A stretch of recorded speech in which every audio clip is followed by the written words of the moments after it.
Hello everybody, welcome into our latest live broadcast. It's Thursday, the 15th of May, 2025. I'm Carey Holzman, and today we're going to be looking at, well, you've heard the term best in show? Well, what we're looking at today for Minisforum, I will call beast in show. And the reason for that is, well, the X1 Pro AI, which is about a $1,000 mini PC from Minisforum. Now, if you're reacting to that with your jaw open, $1,000. This is like a $2,000 computer.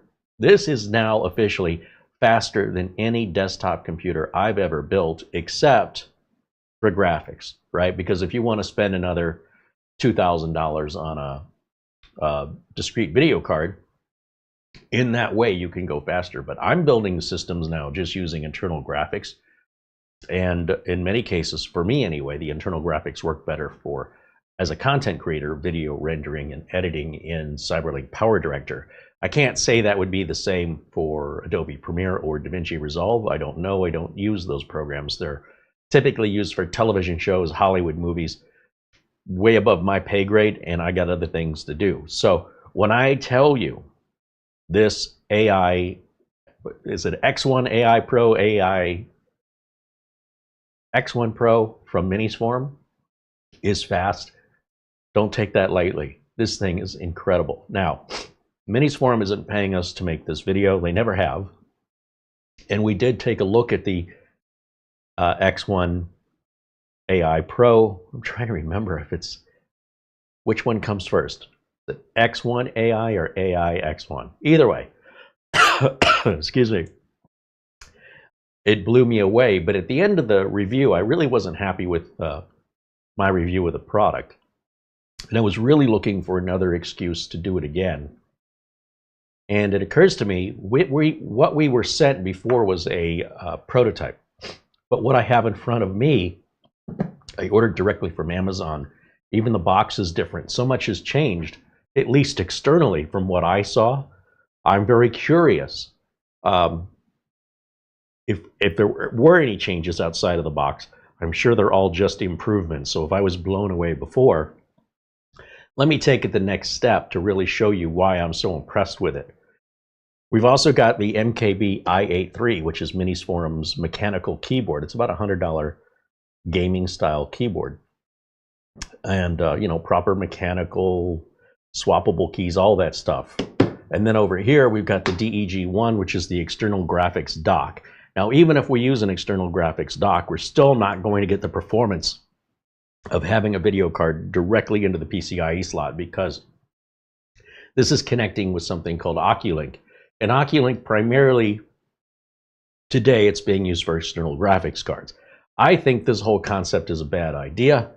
I just think if you're going to buy a gaming PC, go get yourself a tower, do it right, instead of creating a Frankenstein mini PC with a bunch of external accessories added on that just ruins any of the aesthetic of the mini PC and the cleanliness of your desktop, as you know, your physical desk, because you have this little PC and it's all nice and clean, and it's gives you other room for other things on your desk like paperwork or anything else, your cup of coffee. And then when you add in this external dock and then you add in a graphics card, you're now tripling the amount of money you're spending, because even though the dock is only $100, to put a decent graphics card in there, you're looking at around $2,000. Graphics cards are not cheap. Now, I realize you can buy cheaper graphics cards, but the difference between the cheaper ones and what's built in, for the amount of money you're going to spend, I'd say just get yourself a gaming rig if that's what you want, instead of trying to take something and make it into something it was never supposed to be. To the best of my knowledge, many of these don't work with anything but graphics cards. Like, I don't know if I put my HDMI capture card in here that this will work. I've heard that some of these docks will work with other devices and others won't, so I don't know with this one yet. I've never actually used it, but we'll get to that today. The keyboard, it's a solid mechanical keyboard. It's exactly what you would expect from this style of keyboard. It just has Minisforum's name and design on it. That's also a $100 product. And this computer at $1,000 is extreme, but it's not an extreme price. I think that this is an $1,800 computer all day long. Don't tell Minisforum I said that. And yes, you can game on it. Again, don't get me wrong here. It's not a gaming PC, but you could play your games on it.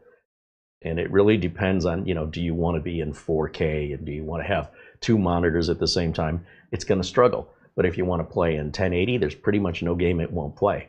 Now, that being said, even MS Flight Simulator is going to play on this.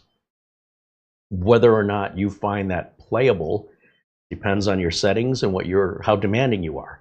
And I've said many times before, if you want to spend 2-3 times the amount of money, you could be 2 to 3 times more demanding. But if you're going to spend a third of the money, then you need to adjust your expectations if that's your personality. That if you're getting a third of what you find to be the pinnacle of perfect at a third of the price, you got exactly what you paid for. But for everybody else who isn't that difficult to please and so demanding and intolerant, this machine here is about the fastest computer I have worked with, period, end of story. And it's only going up from here. In other words, this is the beginning of the end for high-end desktop computers. We have seen the budget line of mini PCs where you can, now get an entire computer for less than the cost of the Windows that's installed on it. For about $135 or at least under $150, you get a whole brand new computer, mini PC. Could be an N95, N97, N100, N150, Ryzen 3, 8 to 16 gigs of RAM, 256 to 512 gig of storage, depending on the model. SIPs power, it's quiet, doesn't take up any desk space, it's just really tiny, out of the way, and can outperform many of the older computers you guys are using right now to watch this video. For $150 or less? Now that's an extreme to the budget line and how amazingly incredible they've become for the average user. But for the more demanding user, we have that big middle range, which we've covered plenty of, and we will cover again. But if we keep going to the high end, what do you get? What's the difference? It's massively different. So yes, for the price of this X1 AI Pro, you could probably get 7 of those little PCs. But, and by the way, if that's what you need, then that's what you need. If you're a creator of any kind, if you want to run large language model AI, this computer does this. And we're going to see more and more workstation style replacement mini computers and laptops this year and in the coming years than we've ever seen before. There have always been, for example, workstation style laptops, and they're always huge, heavy, and terrible battery life and extraordinarily expensive. Now we're starting to see thin and light laptops that have the power of these large workstations. And this is the introduction to these level of products that are only going to get better. So if I sound excited about this, well, I've been waiting. And I didn't think it was going to happen this fast. But things are ramping very, very quickly. And it is absolutely amazing how far it's come along. So while I've been prepping that yellow tower computer for the whole yellow theme I was going for the desk I'm setting up in Studio C, I really think I'd be better off with this. Even though it doesn't fit the aesthetic I'm going for, it's faster, smaller, costs less in power to run. If you push it really hard, you'll hear the fans, but if you push any desktop computer, at this caliber, you're going to hear the fans, especially on a graphics card. That's usually the thing that makes the most noise. High-end graphics cards, man, they suck up the power and they get loud. So that's, neither here nor there, because it's going to be the same regardless if you're, plugging that into an external dock or internally into a tower. That's where your noise is probably going to come from if you're a heavy GPU user. So that being said, I just wanted to put all the caveats out there so we know what to expect in this video, and just understand exactly that $1,000 is a bargain. That is a bargain for that much computer. And I can almost guarantee nobody watching this video will have a computer that can keep up with this one outside of, again, heavy GPU demand. But when it comes to like large language models and actual computing and content creation, I think you're going to be hard pressed to find a desktop that can match this, and certainly not at $1,000. You're going to spend at least 3 times that. So let's take a look. Let's get started. Let me say hello to everybody joining us in the chat room today. That's probably a good place to start. Let's see, let me go over here, and we'll move this over here. Ah, there we go. This is better. Scroll up to the chat here. I see Eddie Casanova joined us here first, says hello. There's Luke Greenia and Dustin Fuller. I see our friend Buster with a 10-pound super chat. That's Peter Laycock. He joins us from Bonnie, Scotland. He says the temperature in Edinburgh is 51 degrees Fahrenheit today, which is 10.5 degrees Celsius.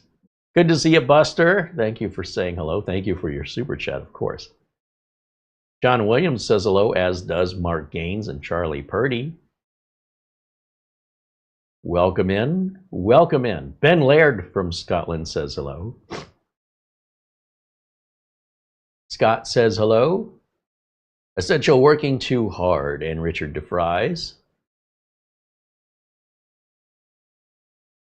Sharon Wakulik says hello. Nice. Good to see someone I don't recall seeing Sharon in the chat before. Welcome in. We always love to see more friendly individuals joining us in the chat. We hope if you're watching live, you'll stop in the chat. At the very least, say hello. Claudia Ventura says hello from Portugal. Right on. Welcome in. Patrick T saying good afternoon. Gil Garcia says hello. Nicholas Barlow says hello.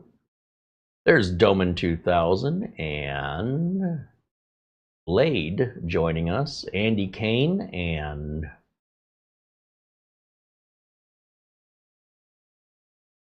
Bull 142 all join and say hello. There's Patrick Manny as well. All right, guys, this is gonna be one for the ages, because I got a feeling it's going to be hard to separate me from this computer for a while. There are going to be more and more higher end PCs that'll probably make this look like a slouch this time next year. But for right now, at this price point, it kind of stands alone. Now, Minisforum always had their MSA1, MSO1, and now the new MSA2, which are pure workstation PCs. This is almost a blend of a workstation and a traditional desktop and a gaming PC that, again, at this price point is unbelievable. Let me show you the Amazon page for this, and you can maybe understand why I'm so enthusiastic about this. Every once in a while, a product comes out that sort of redefines our proper expectations for what I consider to be a value. And right now, what we're looking at here on Amazon is the unit we have in front of us. This is a 12-core, 24-thread AMD CPU capable of going over 5 gigahertz in this little tiny box. It's got that Radeon 890M built-in GPU, which is nothing to shake a stick at. It can support 4 displays simultaneously at 8K on each display with Gen 4 SSD, 2.5 gig LAN, Wi-Fi 7, Bluetooth 5.4, OCuLink, and it keeps going. There's a $230 off coupon. That's going to bring that price down to, well, 160 minus 230 would be about, oh, come on, math. Start mathing. I'm going to use the calculator. It's too early for me to do this. 1159 minus 230. It should be an easy answer. 929 US dollars. And for that, you're getting 32 gigs of DDR5 and a terabyte of storage. And where do you see all the ports on this bad boy here? Check this out.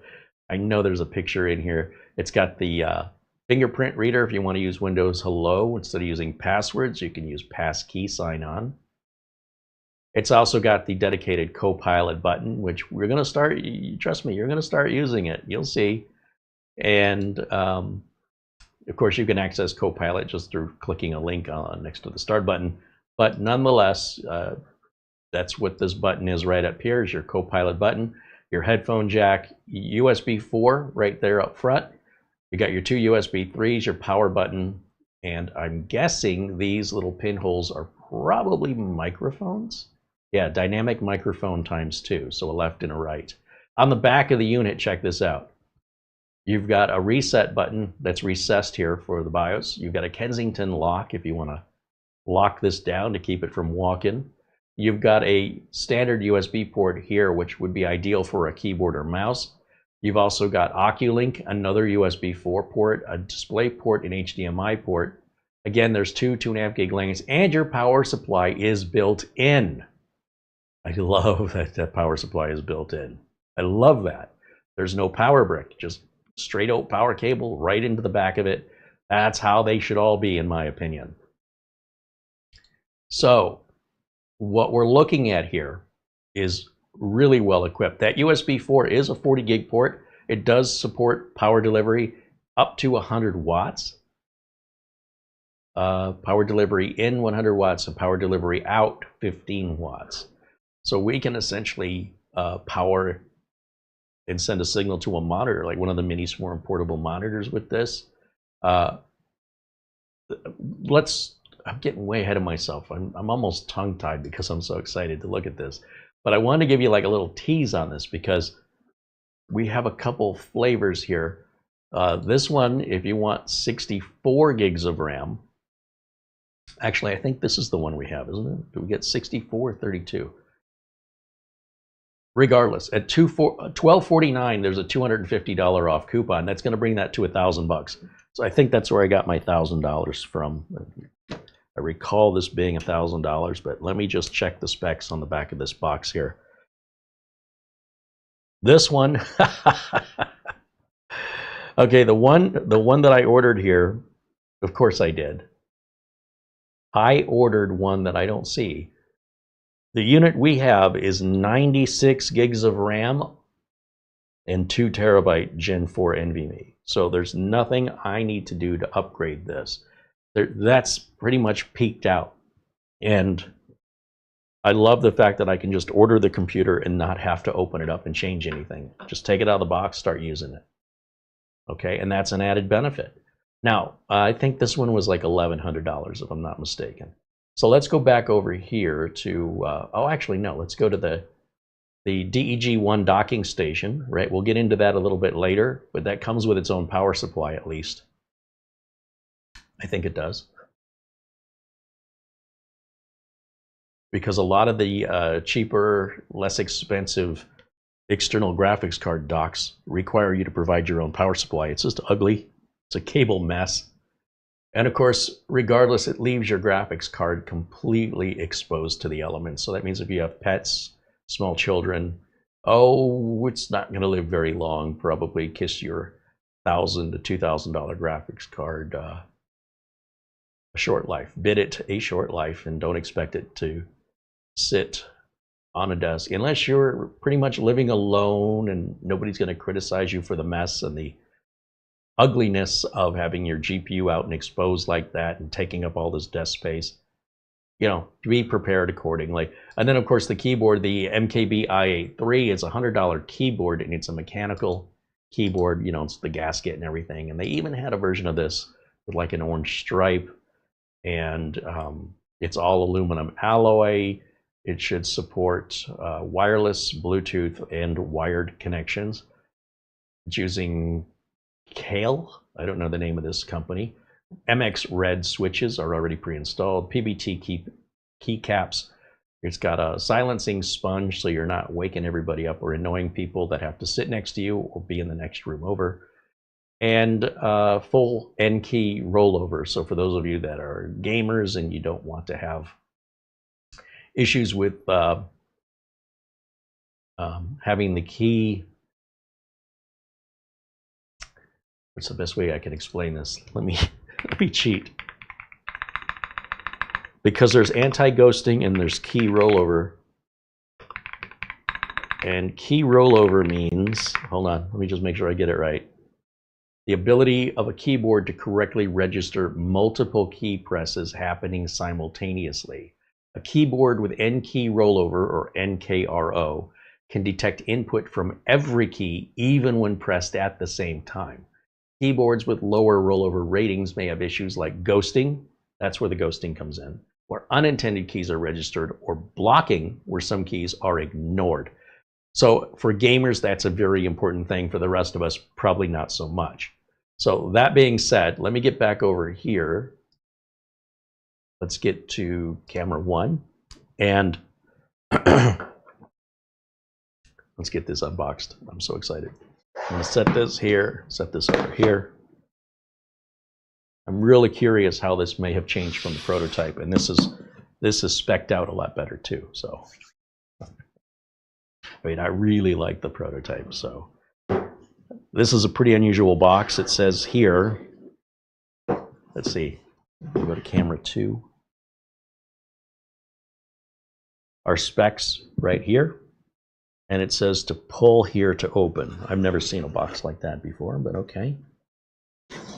I know it's not a return unit, that's factory sealed. These just came in stock to Amazon too, just like 10 days ago.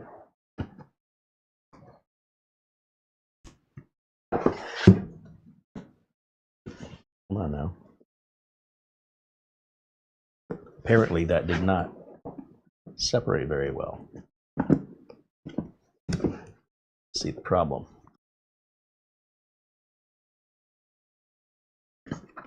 Let me get a blade to kind of assist this along. There we go. I don't want to shake and rattle this too much. It's brand new. I'll handle it with care. Handle it with Carey. Okay, look at here.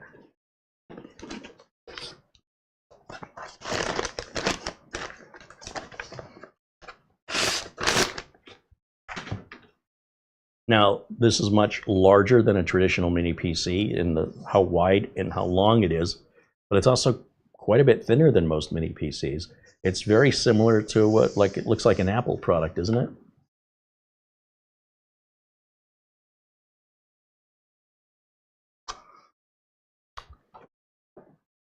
Get rid of that. In the rest of the box, let's see, we have some documentation. Got an HDMI cable. We have our power cord. We have a little stand so that you can have this sit horizontally or put it in this little stand and you can set it up vertically if you prefer. We also have a VESA mount here with the screws if you want to mount this behind a monitor perhaps, or against a wall or under a desk. And this here is a heat sink with some bands to secure it to an NVMe drive if you want to add another NVMe drive to it. Is there just one or is there two in here? I think there are 2 extra NVMe slots in the computer, but it looks like, well, I can't tell. There's either one thick heatsink or 2 that are stuck together.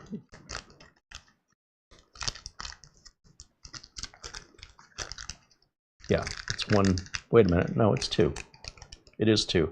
They've got the blades of the heat sinks. That was clever packing. The fins on the heat sinks were locked in. So I was like, wow, that's either a really, it's a much thicker heat sink, or, see what I'm saying? The teeth just, that's a smart way to pack it. So there are 2 other NVMe slots. If you wanted to expand inside of this, you could. I don't recommend that. We've already talked about it, but you know, if it's your unit, you can do what you want with it. And they do give you these options. They're all included in the price. I think that's all that's in the box. Let me just check. Yeah, I don't see anything in here. That's all she wrote. So I will need this cable because this is not the cloverleaf. This is just a 2-prong. And we may run into some cable length issues anytime we don't have the typical laptop adapter. Let's see, how long of a cable do they give us? Yeah, I mean, I do wish this was about 8 feet long. However, oh, we got that little plastic cap. It's if that's my only complaint, then we're really good to go here, because you know me, I can find a lot more to complain about. However, let's get it turned on and see what happens. Let me just get this out of the way. Again, we've got the stand here if we want to use it. And I'm going to start with my power cable, and we'll plug that in right back there. Yeah, I do wish for a longer power cable. The good news is these power cables are standard, and you can buy them on Amazon pretty much in multiple lengths. Or if you need an extension, just plug it into a regular power cable extension. My preference would be to have a longer cable. I'm right now about 1.5 feet too short on cable length to reach, so I'm going to have to move this back in order to get to the... Yeah, I'm still a couple inches short there. I'm going to move it back a little further. Now I can plug it in. So just going from the floor to the desk takes me right to the edge of the desk. I'm going to plug in our HDMI cable right here. That's next. I am not going to plug it into the internet just yet. I do need a keyboard and mouse. I think for right now, I'm going to leave the Minisforum keyboard in there. We'll grab our regular keyboard and mouse just to get us started. Let me move this up a little bit. Turn this on. I'll turn the mouse on. Grab my dongle, and I'll plug it in to that single USB port back here. Perfect. And I feel like I'm missing something. Got power, HDMI, keyboard.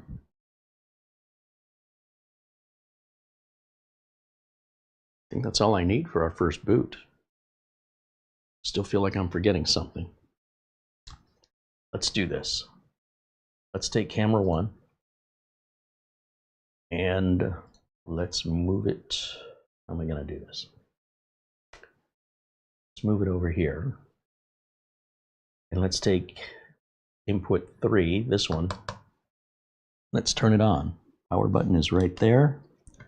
Blue light comes on. Powering up for the very first time. Do know that that first power up might take a bit longer than a regular normal power up, as everything gets initialized for the first time. All right, let's see what happens. It's dead silent. I can't hear anything at this point. There's no fan noise, nothing. I just know that blue light came on the power switch there. And I don't know if you can see that better with camera 2, the blue light.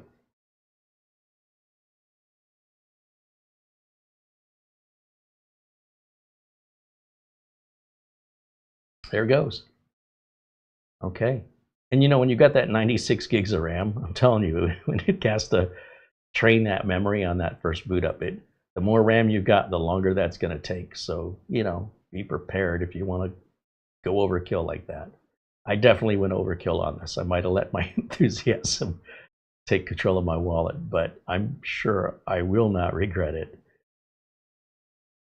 Yeah, if you haven't gotten the hint by now, this is not a sales act. This is just pure unbridled enthusiasm. And I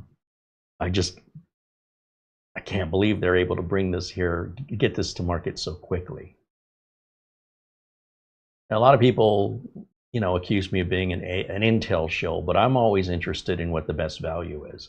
And when it comes to this tier of computer, these new AMD AI processors, holy moly, are they amazing. All right, let me get rid of camera 1 here for a moment, and let's just go through our normal setup together, and hopefully everything looks the way we expect it to.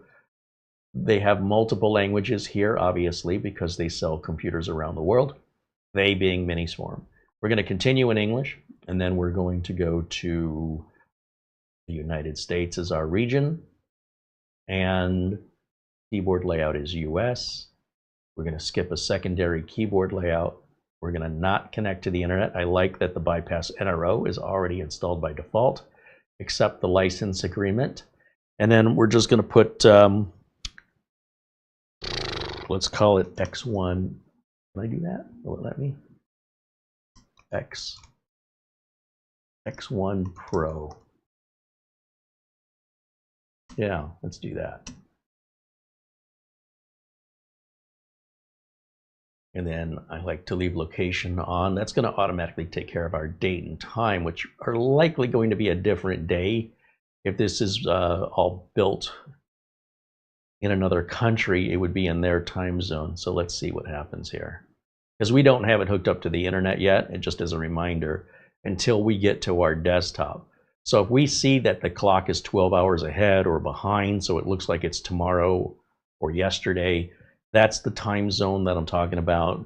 I don't recommend you go in there and change it, because people make mistakes all the time with that, and it always leads to a support call.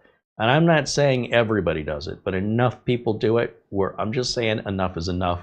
To go in there and manually change your date and time is living in the past. Let Windows take care of it for you. And especially on a new computer, you're only likely to introduce problems the minute you start manipulating it in that way.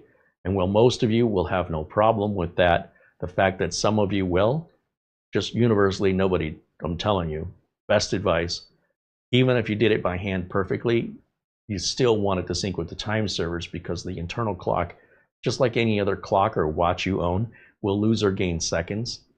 And then over a period of time that becomes minutes, and now the clock isn't set correctly, just through the imperfection of the time, the way the time is processed or calculated. So by constantly having Windows resynchronize periodically, not constantly, but periodically and regularly with internet time servers, it can take care of daylight saving for you. It can adjust the minutes and lost seconds or gained minutes or seconds, and you don't have to bother with it ever for the rest of your life.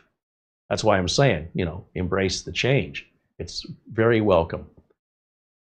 Let's right-click on the desktop, because I think I'm in 4K mode, and I want to bring this down to 1080 so I can see it better.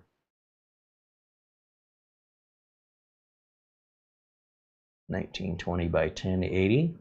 There we go. Now, at this caliber of PC, many people want to know, do we have... Oh, look, the date and time somehow got set exactly right. How did that even happen? That's freaky, because I am not plugged into the internet in any way. That is weird. I'm okay with it, though. All right, let's just take a look at our MS info. Let's see if Secure Boot is on. Secure Boot is on. Okay. Remember, these kind of issues that we run into on the budget computers, part of the reason why they're so inexpensive is there's a little bit more DIY you have to do. On the higher end, then that expectation is very acceptable to expect that you have to do less setup and prep. So if we look in the device manager, I fully expect everything's rocking and rolling and there's no problems. And there you go. I expect to see in our system properties that we got exactly what we ordered, which is 96 gigs of RAM, and verify our processor, which is all there. There's our Ryzen AI 9 HX370 and that Ryzen 890M. Google it. It's no joke. That thing is very competitive against budget graphics cards. I'm not going to say it's better than them, but it's closing the gap real quick. Let's check our activation status. Activation settings, active. Everything's taken care of, just the way it's supposed to be. See, when you spend a little bit more money and you get a higher caliber equipment, there's a lot more detail that's taking care of the customer, because there's a higher profit margin in it for them. If they reduce all that labor and time, they can sell the computer for less, and then you can do it yourself, and that, along with lower end hardware, can get that price down closer and closer to that $100 price point that I foresee us getting to here before the end of the year. Let's see, what else can we do? We can go ahead and plug the internet in. You know how sometimes when we do reinstalls and we don't get the drivers for the network? This is already done for you. So now that we're at the desktop, I'm just going to grab my internet or my Ethernet cable, plug it into either one of the 2.5 gig LAN ports in the back. Give that a second, and you'll see that the little thing is blinking down here. And then that's going to get an IP address from our router. It's good to go. Now we're online and we can go check for updates. So we'll hit Windows Update. Speaking of Windows Update, what version of Windows did we have? I wasn't paying attention. This better be 24H2. It is. And the Windows 11 is Windows 11 Pro on this caliber of machine. That's what you would expect. With that being said, let me change, let's see, we'll edit our power plan here because I don't want anything to go to sleep on us, and it's already set to never sleep right out of the box. I appreciate that as a content creator making live videos. I like to get rid of this little cartoony deal down here on the search bar, so I type in search permission, hit enter, scroll down to the very last option, turn it off. Then we can go back to Windows Update, which has been running in the background, even though I've been doing that other stuff. You'll see it's been downloading. Look how much faster these downloads are. I also like to make sure that I want to get the latest updates as soon as they're available, and we'll look under Advanced Options.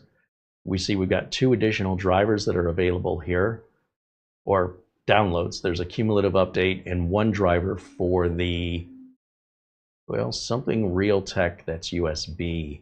I'm guessing this has a little memory card reader in it somewhere. Yeah, it does. It's got a, that's what probably what that is the SD card reader on the side of the unit that I just noticed. I'm not really using SD cards anymore, but I'd rather have something I don't need than need something I don't have. The other thing I'll do under these settings, under Advanced Options, is I like to turn on this option, this option, this option. Okay? Those are my preferences, and I'm just sharing those with you. Whether or not you choose to replicate that would be your preference or not your preference. Let's not confuse your preferences and my preferences. Now, let me get back over to the chat room and see what the reaction has been since we fired this up, because I've not been paying attention. Let me get back over there. There you are. Okay. Alvin Shaver says hello. Frank Jimmy says hello from Florida. Phil Stodd is joining us. Welcome in, gentlemen.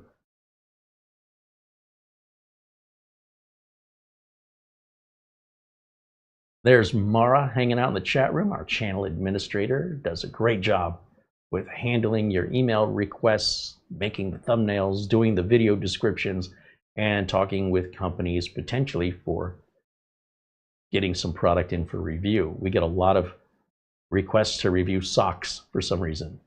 We're not doing it, but thankfully Mara gets to field those emails so I can focus my attention on other things. And Mara has added the keyboard and eGPU dock to the video notes, by the way. Rick Lakes joins us from Minnesota. Good to see you, Rick. I see Samuel Nason in there, as well as David Olshan. David said his laptop display just died. I'm shaking in anticipation of seeing this beast. You know, many laptops do have an HDMI out, and you can run an external monitor on it if it's just your display, if you don't already know that. Ben Cabell said he's had his, I guess he's got one of these units here, said he's had it for about a month and he's so far loving it. It is very fast. It's also completely silent. I know the fans can get loud on this, at least they did on the other unit, but that's only when you're really causing it to work. So we'll get there, So for right now, let's just grab these updates. Thomas Mac T says hello. There's Craig Dowler saying hello. And a happy birthday to Craig Dowler. Hey, everybody in the chat, say happy birthday to Craig Dowler. Thank you for joining us on your birthday. CFWW in our chat room says hello and a happy birthday to Craig Dowler.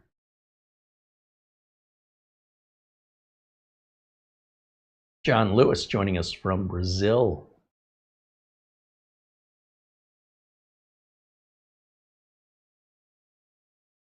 Okay, so do you understand now why I'm so enthusiastic about this?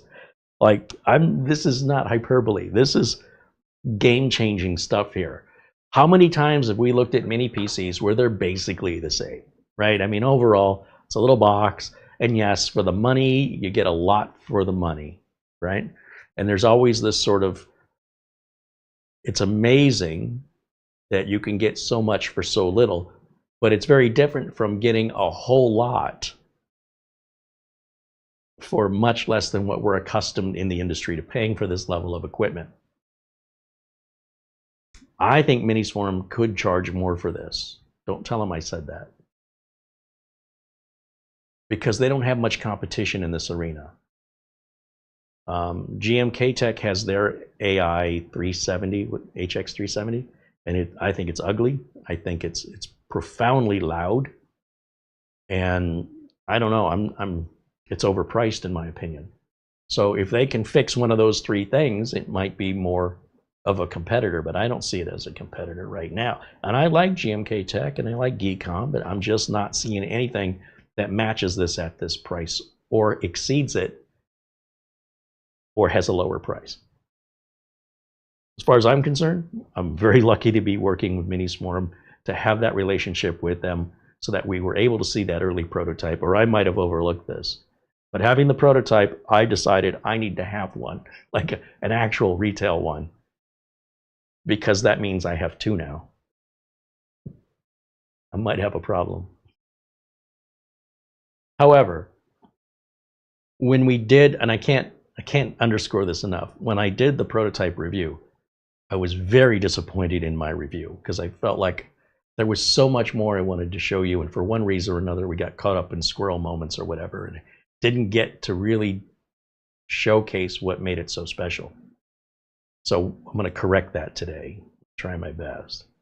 I've never used this this GPU dock. They sent it to me back when I was at Studio B, and you know, it's just not my thing. Like I'm curious about it, but at the same time, I think if you want to go with a GPU, put it in a tower case and build a tower computer. That's my advice. Take it or leave it. The keyboard, I very briefly played with the keyboard, played with it, meaning took it out of the box, felt it. It's great. I don't have any complaints about it, and just haven't had an excuse to really take it out and use it. So that may also become a part of either this station or the other station I'm building, because it's a very high quality keyboard. And if we really wanted to shill for a Minisforum, I could have the Minisforum monitor, the Minisforum keyboard, the Minisforum dock, the Minisforum mini PC, and all of it's really good stuff. There's nothing that Minisforum is putting their name on. Well, let me put it to you this way. They did have that portable monitor with the cardboard kind of stand, and I don't like that at all. But the other ones they sell have the metal stand. But that's my only thing I can really complain about with regards to quality, and that has nothing to do with the monitor, just the little choice they made in how it's going to prop up. That's really a problem with the stand. I love that Minisforum will also sell bare bones versions of their mini PCs. Not all of them, but many of them, which a lot of other manufacturers do not offer. And bare bones means you have to provide your own RAM, your own storage, and your own operating system. In exchange, they lower the cost of the unit by whatever it's costing them to put that stuff in. For some of you who can't leave things alone and you're only happy if you do something to it, buy the bare bones version, because nothing will be good enough for you. But for the rest of us, what you're getting in here is exactly what is the perfect balance for the hardware that's in here and the heat and power consumption that higher end components are going to generate. So yes, you can put a faster NVMe drive in here, and I'm not even sure how fast this one is. We'll check it, but I'm sure there's faster ones. Like this one probably runs at around 5,000. We could probably put one in that runs at 7,300. I don't think it really makes much difference in real world practical use. That outside of benchmarks, you wouldn't even know any better. You just go, holy smokes, it's fast either way. But maybe I'm wrong, and maybe you're different than the rest of us. And maybe for you, it's just because you want to. Well, that's what the heat sinks are for. You can get in there, you can fill the thing up if you want to. You can spend another $1,000 on accessories. You can buy the dock. You can spend another $1,000 to $2,000 on a graphics card, and then you can buy 2 more storage drives along with other accessories. That can easily bring you to a $3,000 price tag. I mean, if you can. I'm not suggesting you should. I'm not even saying it's a smart thing to do that.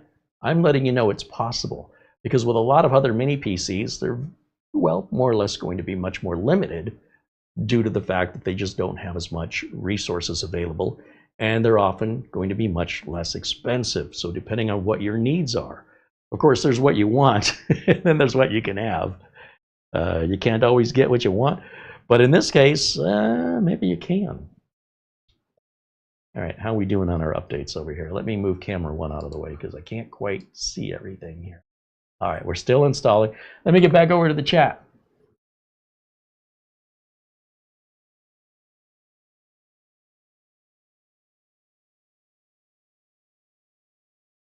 Now, our friend Buster has one of the G7 Ti's, which is essentially it's Minisforum's gaming mini PC that is just a headless laptop. That's a 14900 processor. Like, that is a screaming machine. And I've got one of those as well. And if you asked me which one of, do I prefer the G7 Ti versus the X1 AI? Ooh. I think if I was a gamer, I'd probably want the G7 Ti because it's a bit more show off. It's large and skinny. It's very unusual looking. Nobody makes anything like it in the mini PC space. And Minisforum puts that under a brand called Atom Man. And you're going to spend more than what this costs to get an Atom Man. Gaming is an expensive luxury, but it does have a discrete NVIDIA 4070 on it. Pretty decent mobile graphics chip on there. But if I actually want to do work, anything that's a gaming computer can follow all the other categories beneath it, whether that's workstation, high-end desktop, home theater PC, etc., etc. It can do everything below. But if all you're doing are the things below, why are you paying the expensive price? Just get what you need. Don't go any higher than that because the price follows. When it comes to doing actual work, creating something, for the sake of desk space, well, in some ways the G7 Ti is less desk space because it's going to sit upright. But on the other hand, this does come with the stand, and this can sit upright too. And then the only difference is how deep it is and how tall it is. The G7 Ti is, nearly twice as deep and twice as tall. But it's also, like I say, more of a showpiece. For this to work, I just need it to work. I don't need to show it off. It can just sit in a corner somewhere. I don't have to look at it. So if I'm a gamer, I want the G7 Ti for that discrete NVIDIA graphics RTX card. If I want to do anything else, literally anything else, this is the machine I want, and this machine's cheaper. So just to give you some concept, sometimes people say, well, which one's your favorite? Well, it depends what I'm doing with it. If all I want is a home theater PC, I don't need a $1,000 computer to do that. I can do that with an N100 for $130, and it'll run Plex, and it'll play all the videos, and it'll sit quietly off to the side and not distract from the rest of the entertainment center, which is what you want in a home theater PC. If it's just general use, it's just somebody sitting home, they're checking email, they're going on social media, maybe they're playing solitaire, maybe they're getting into a Zoom meeting or something, meeting up with family with their webcam. Again, something like an N100, N150, even upwards to a Ryzen 5 or an i5, put you in the $400 range, from $150, say, to $400, depending on the individual. That's all they need. Anything more than that is just a waste of money. I'm a terrible salesman. I'm a terrible salesman because I'm always trying to tailor the suggestion or referral recommendation to meet each individual's needs. And it is very unlikely that anything I recommend to that person will fit that person. You're different people. You have different budgets. You have different priorities and values. I have to listen and hear about your individual priorities, values, and budget and expectation. And using the encyclopedia of knowledge that I have working with all this stuff, I do the best I can with the knowledge that I have to provide you what I believe is the best bang for the buck to meet your expectations and meet your values uniquely for you and only you. So I'm always talking about these conditions when if you're not listening closely, every time I review a computer or every time I review a product or introduce you to a product, as the case may be, I'm explaining who it's for. And when I have people complaining like, oh, it doesn't do this and it doesn't do that, did you not hear me say, this isn't for everybody? So if you have issues with it, it wasn't made for you. It will never be made for you. That's what the other products are for. And then when I show those products, there'll be some people go, well, that's too expensive. That's not for you. You think it's bothering me? Everything I show is not for you, whoever you are. But hopefully I am showing enough variety that some of it does apply to you and your values and your expectations. Only you have to come to that conclusion. I can't. But when people complain about price or they complain about capability, clearly, that I'm not trying to sell it to them. I'm not trying to convince them to buy it. You're interested, you're not interested. I want to make videos the majority of people are interested in. But a single individual who's not interested, that's not important unless they're a very important member of the community, right? And for that matter, it gets really old after a while where it's like people aren't getting the whole point of this, which is to provide you information. What value that information has to you is up to you. But it's not up to you to decide for everybody else.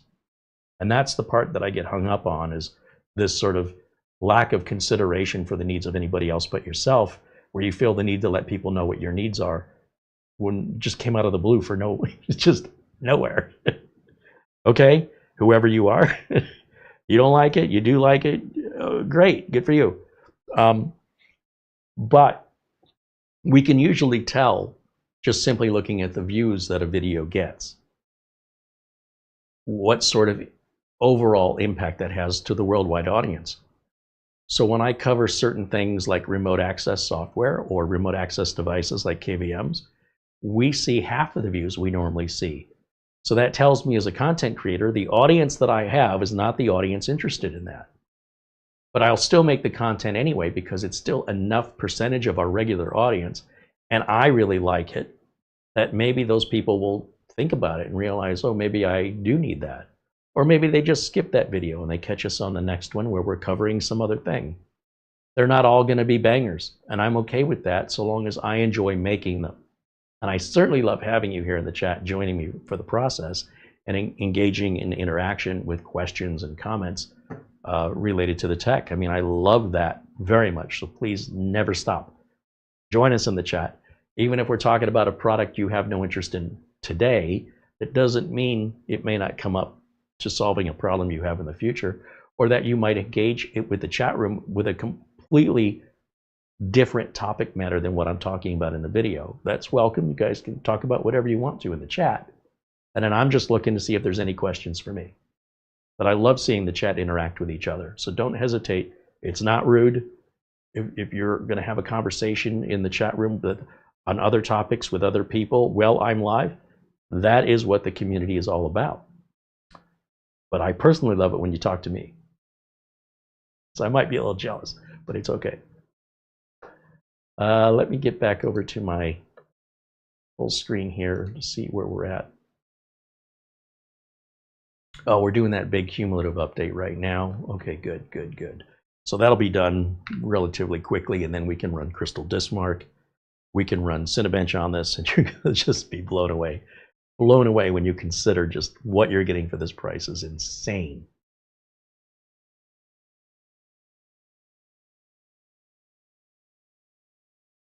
Right, Jimmy says that guy's playing Galaga. He didn't think we'd notice, but we did. I love that was it the Avengers? And Robert Downey Jr.'s Iron Man character is like on that spacecraft, like a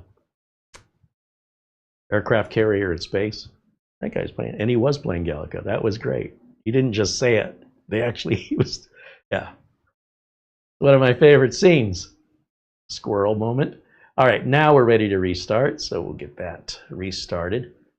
Look how much faster these updates go in too. Remember, my internet connection's always the same. So when you see some computers taking longer, it's because they've not been updated as often, or they may have been sitting in inventory for a while. Maybe that's why the price lowered and now more updates are waiting. And then they're lower end processors with less RAM and slower drives, so those updates take longer. But in exchange for that, you got a really, really good price. So I want to keep emphasizing what you pay for relates to your expectations. If you have really high expectations and really low expectations when it comes to your wallet, like you're just going to go, I'm going to give you the least amount of money as possible, but I demand everything be exactly to this level. It's just not a working combination in any avenue of life that I've ever found, barring a special coupon or something that might make an exception. Now, with this rebooted, let me check one more time for any further updates, and then I'll get my utilities flash drive out so we can run some tools. Now, I usually uninstall like this trial office, and it's super quick. Just comes out of there real fast.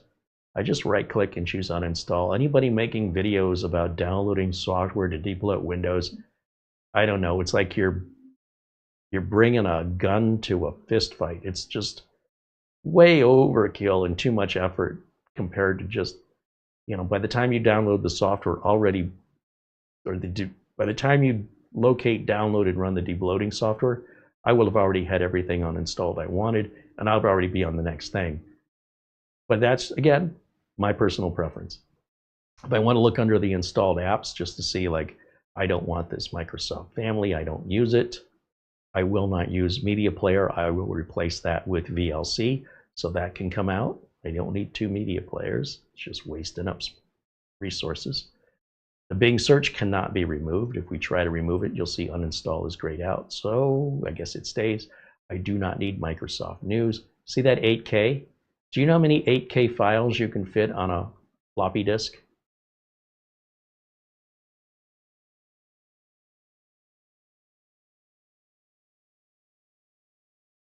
And that's why it's not bloat.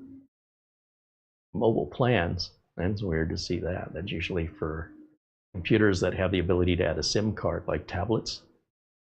Operator messages, yeah, that's fine. PC Manager's already installed. That's kind of weird. Is it? Let's see. Remote desktop. I think this is a security concern, so I uninstall it. But when I do, I will have to reboot. If I want to use a remote desktop, I'll use remote software. I will not use the built-in. This is fine if you're working in a an office environment and you've got lots and lots of computers that you need to remote into from an administrative position in the company. For everybody else, I think it's kind of dangerous. I kind of clicked on that funny, and I don't know if I did something wrong here, but while that's going, I can also get rid of this Xbox Live. Take that out of there. And I think everything else can stay. Normally this is already out, so I think it felt funny when I hit the button, so I don't know what I did. It says it's uninstalling, but I don't see any progress happening, and it normally doesn't take this long. Okay, there it goes finally. Now there's our reboot request, which we absolutely want to do. And that updates are underway, or the rest of the remote desktop removing itself. You'll see that every time you remove remote desktop. It'll say updates are.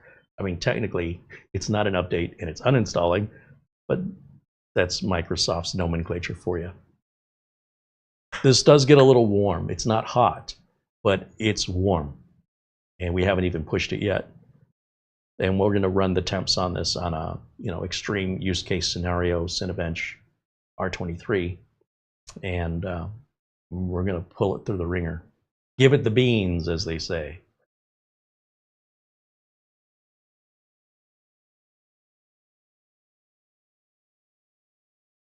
Kevin Perry said, I'm sorry to say, but I've had a less than ideal experience with Minisforum support. Not with this unit, but trying to get responses. Kevin, we are always here for our viewers, and if for any reason you're having some difficulty with support with any company we work with, and let's face it,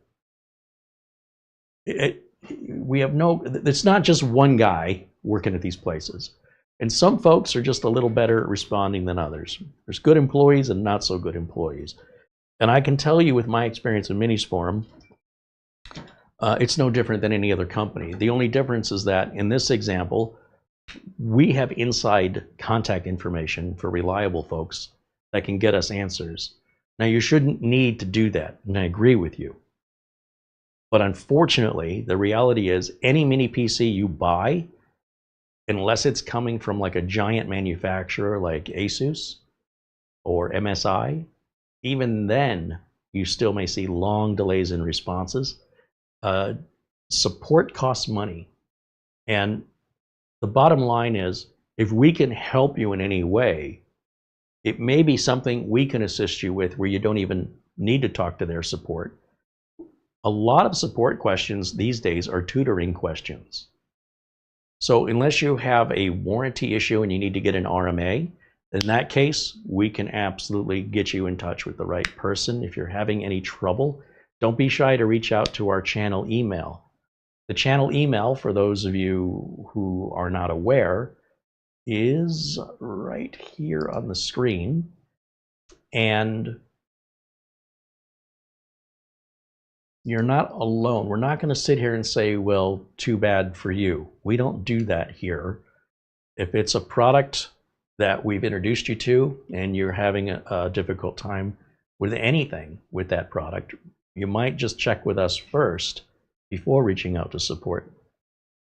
Because support, as I mentioned, they could have hundreds of employees or dozens of employees working various days and shifts. And you might get good support from one and not so good support from another. When you email this email, you get support back from one person, Mara. That's it. If necessary, Mara will forward the email on to me if it's outside of her wheelhouse. In that case, you'll get me. Those are the only two people who will ever respond to you from this email address.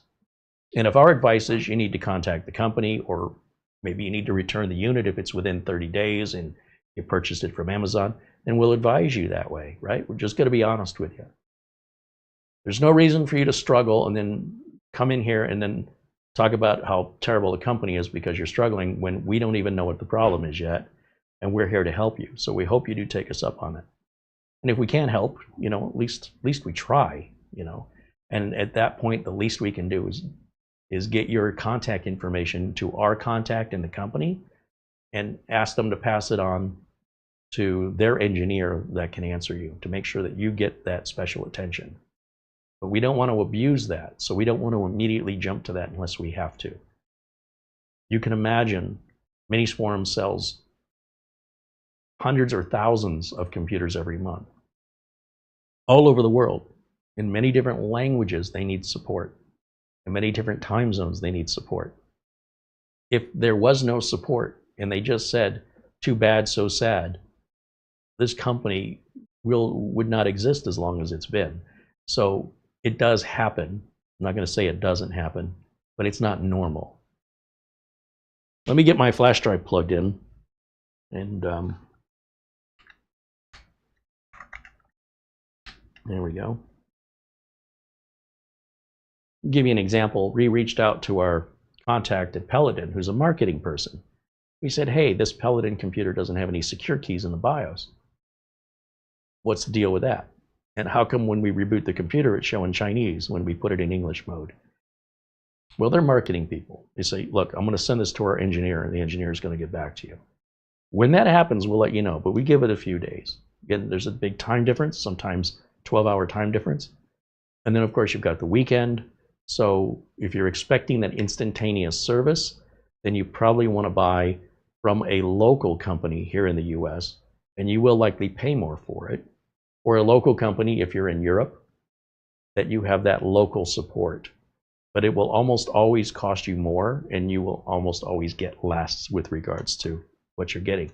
Like with this Minisforum, it's really got no competitor in this space at this price. So if this is what you want, I've never had an issue with any of these high-end mini. There was a RAID question I had once, but I'd be curious what support question you have. Start with that. I've got my flash drive installed, so let me go over and copy off of it. Let's go folder. Let's do Carey's Windows 10 Optimizer. Whoops. 10 Optimizer. And we'll copy over VLC. Whoops. Man, I'm having a hard time with my mouse today. VLC. And then yeah, we'll grab CPU-Z just to look at some stuff. PC testing software, Cinebench R23 right there. Oops. And, oh, hardware info. I think 826 is out. I should update this, but yeah, it'll be good enough for today. I think that's all I need off of there. Let's start with Crystal. Well, let's start with the optimizer. Let's just get that out of the way.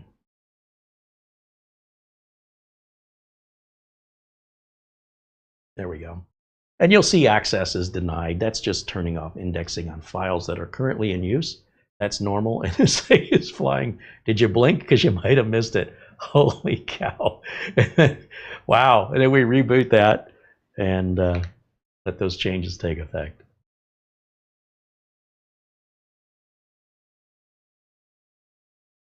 Patrick T says he uses remote desktop built into Windows 11 Pro to have my lazy self not have to trot downstairs all the time and see if it's finished with updates. Yeah, well, you know, in a building locally, but you know, going outside of the network is my concern, and then the security risk that leaves open. You would love a KVM, Patrick. You would love a KVM. So much better because you can get into a BIOS with KVM. Kevin says he wanted to cancel an order, but they're not responding to my request. Oh, he said I was going to order the X1, oh, the X1 AI. So there's two versions of this computer. There's one that's, we showed this previously, which I think I have. Well, now I don't know where I put it. But it's more of a traditional looking computer. There's nothing about it that stands out, but it's the little brother to this big guy. And it's about half the price. Anyway, it's a great little machine as well. Anyway, let me continue on with what Kevin's saying here. He wanted to request a refund before it's been shipped. Within 24 hours, I canceled and they won't respond. They asked if I was sure I wanted to cancel, and I said yes and asked for a refund. It's been 5 days with no further communication. I could understand why you'd be concerned. If you want to give us your order number, we'll reach out to our contact just so they can verify for you that that's been canceled. I don't know how you paid for it, but you could certainly cancel that on your credit card if you really wanted to handle matters yourself. Just let your credit card company know that charge is supposed to be refunded. Normally, so what you have to understand, and again, this depends on how you paid for your order. They don't get the money right away. They can't refund you the money until they get it. So let's say you pay with a credit card. There's a period of time before they get the money from that company, Visa, MasterCard, whatever, PayPal. They get an approval, and then approval says this credit has been granted and is a green light for you to go ahead and ship. The alternative to that is that they wait until they get paid before they send you the product, and then you're going to complain they took too long to ship. Here's where the fraud comes in. Somebody uses a stolen card that has not yet been reported as stolen. The company gets the credit card approval and ships the device same day. And then the person says, I want to cancel my order.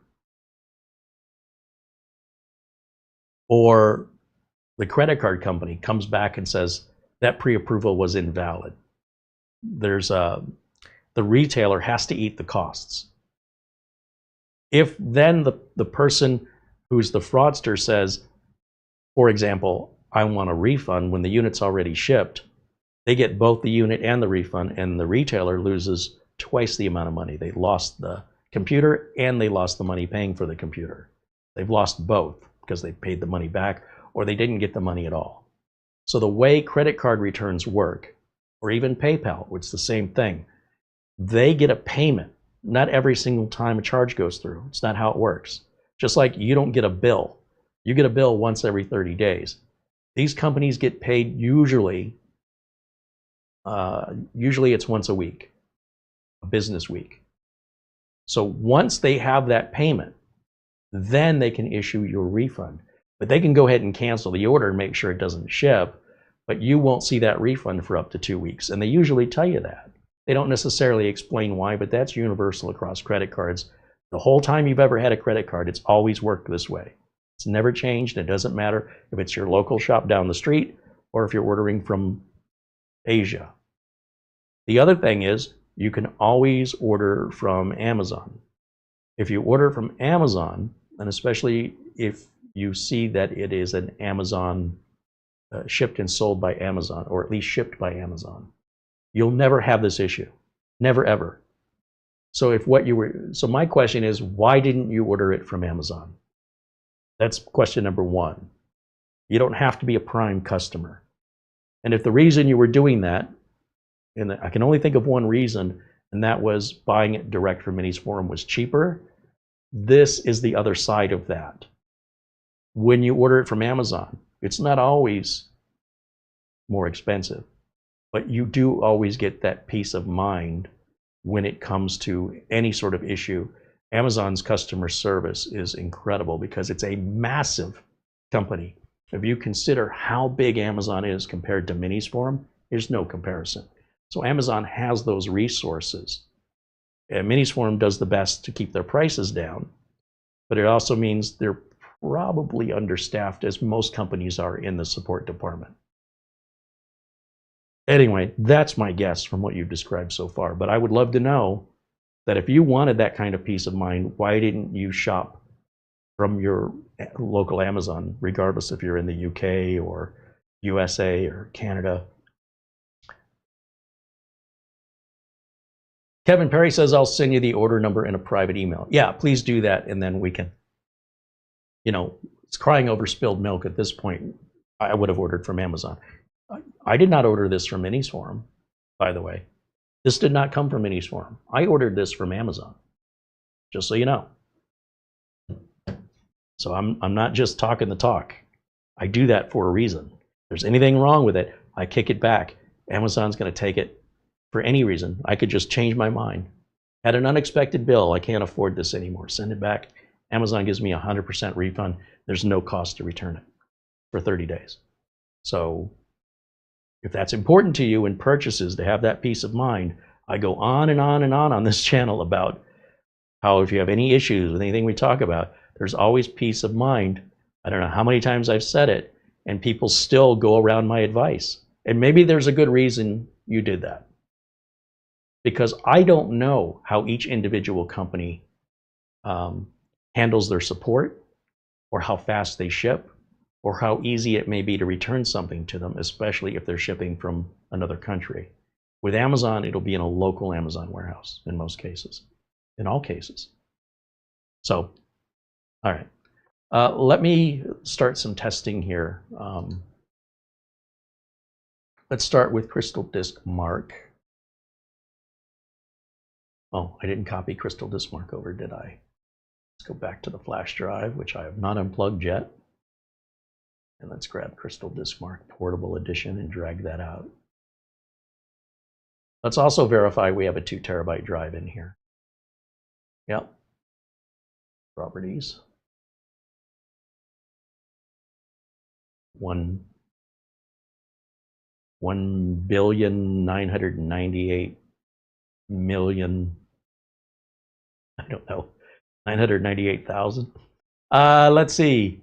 My math isn't so good today. It looks like I see a crucial NVMe drive in there. CT is usually crucial technology.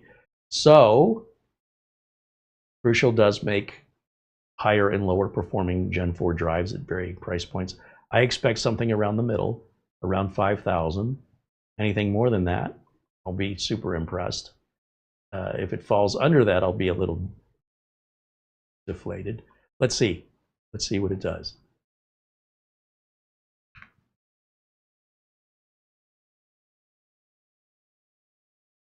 Kevin Perry said the X1 AI, the non-Pro, is not available on Amazon, and it still isn't.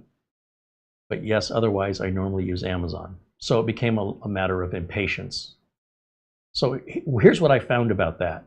Usually, in my experience, for the amount of time difference it takes to ship directly from the manufacturer, so the manufacturers will take orders, right? And they may have them in stock. But by the time you get it, it might have been faster because the amount of time it takes the manufacturer to send to Amazon. Like, let's take the A1XI. Is that on Amazon right now? Let's go look while we're waiting for a crystal disk mark. Let me jump over to Amazon here. And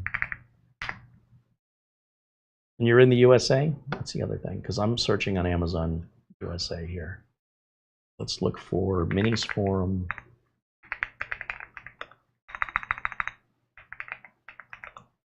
X1 AI.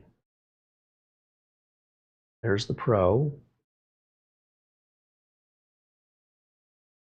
And the Pro again.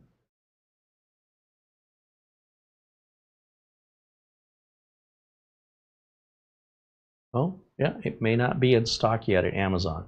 But what I am suggesting is by the time you get it, likely Amazon will also get it at the same time.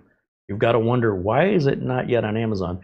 Unless what you've got is a pre-order, in which case you'll get it before everybody else. But that also means you're going to be one of the first ones with a Generation 1 product, you know, if you're okay with that. Yeah, Kevin says he's in Massachusetts.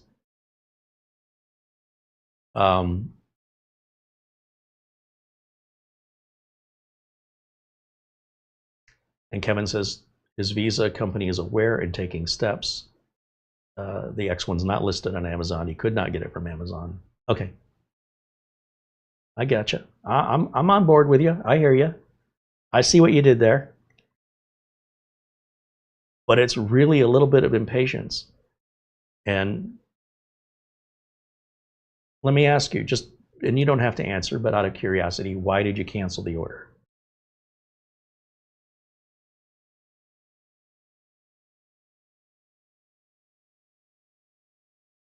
This is the part I'm kind of getting hung up on.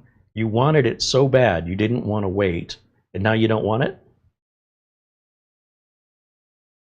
And you're okay. I'm not saying you did anything wrong. I'm just trying to figure out how we got here. Or we could talk about it privately in email too, by the way, which is probably more appropriate. Martin Hogg joins us and says hello. Welcome in, Martin. I'm looking here. These crystal disk mark numbers are exactly what I was expecting. So we're midline on Gen 4, which is about 1.5 times a Gen 3, versus a high-end Gen 4 would be twice the speed of Gen 3. And again, outside of benchmarks, you probably wouldn't notice any actual difference as a human being, but it depends on what you're using it for. Kevin says he had second thoughts and thought I'd hold off. Yeah, well, fair enough, and you're allowed to do that. But if you're prone to doing that, if that's something that's pretty common for you to do, certainly reason enough to wait for the product to arrive at Amazon so you have time after a couple days if you still want it. That is the gift that you're being given by that product not being available yet. Is it would have. There's been a few products. Here's what I do, Kevin. There's a few products that I get really excited about, but they're expensive and I'm not quite sure it's worth the investment, or that I couldn't be using that money for something else that's more important. And what I'll do is, in the case of it, let's say it's on Amazon. Let's just pretend. I don't buy it. I put it in my cart and I save it for later. And every time I go to Amazon and I look in my cart, it's there, poking me and reminding me. When it comes to the Jet KVM, that was a Kickstarter. And because it was a Kickstarter, and I'd never done a Kickstarter before, I was afraid I was going to give them money and never receive anything. So when content creators started getting their Jet KVMs and their orders fulfilled, then I decided to order one 3 months later. After these, folks they've waited months to get their units, they got them, they're amazing. I'm like, oh, I wish I would have ordered one, let me do that now. So I order it, it comes in about a month later, and then the tariffs kick in, and I love the little guy, and I want to order, you can get a 5-pack of these for like $364. Are you kidding me? That's a bargain. And if I would have known that, I would have ordered the 5-pack. I should have. Because here's the thing. Because of the shipping issues and with the tariffs and import fees, Jet KVM won't ship to the United States right now. And Jet KVM is in talks to carry the product with Amazon. But not yet. It's still in the process. In the meantime, they've got over 3,500 units that don't have any homes, and I want 5 of them. And if you go on eBay right now, there's only like 2 for sale, and they're about $250. So I'm saying if I had 5 of them, and they're $80 a piece, I could easily sell them for $120. I think it'd be worth it for somebody to spend an extra $40. That helps cover my PayPal fees. It helps cover eBay fees, and it gives me an extra $20. I'm not gouging like these people are. So I really wanted to stick it to those people. But they're hard to find. And now that I realize how amazing it is, I wish I had 2 of them. But if I'm going to order 2 and it takes that long, and the most I can order is 5, I know several people around me that want to buy them. And I would sell it to them at cost, friends that I know. But now you can't get one. But who foresaw all that, right? And if I would have ordered it back in January when I first heard about it, before anybody got one, I would have already received it, evaluated it, gone back and ordered 5 I wanted. All that would have happened before the tariffs. So there's always this order it now or wait. What happens tomorrow? Who knows? Maybe I would have ordered the 5-pack and this company never produced a product and I would have lost $365. That's possible too, if I ordered it way back in January. So I wanted to order 1, see if I got anything, see if I liked it, and then if I liked it, I could potentially order more. But then something that's happened that's never happened in my life with the tariffs made it an unexpected obstacle now to what was once an easy process. There's no way I could have saw that coming. But give it some time, and they'll be available on Amazon, and just order it.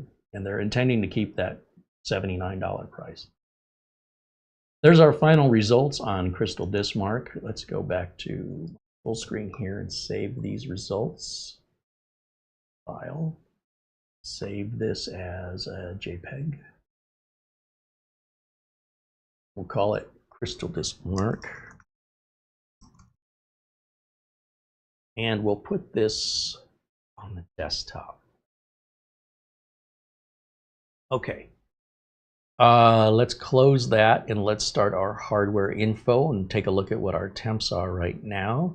And then we'll run Cinebench to really work the heck out of this and see what kind of numbers we get on both performance and temps. So we'll start this up. And then I'm going to bring up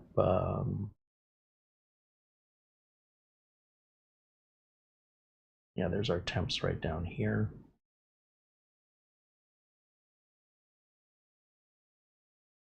Or temperatures. Okay, we're going to keep an eye on that. Let's bring up Cinebench right now. Get this started so I can continue rambling on while work is being done at the same time. That in just a second to load up. There it is.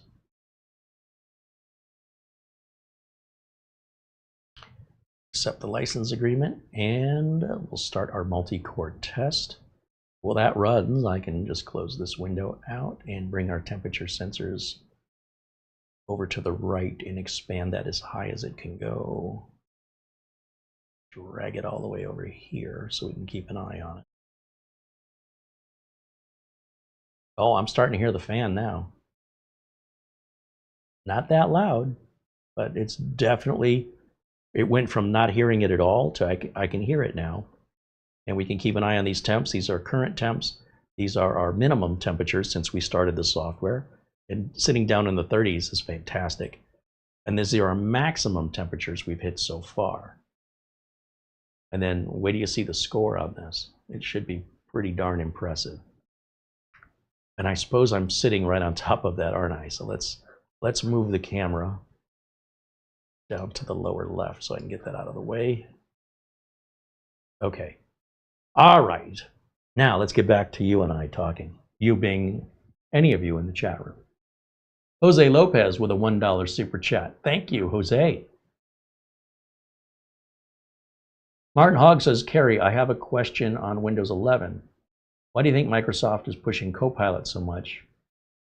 And even when someone uninstalls Copilot, it still remains on all the apps it attaches to.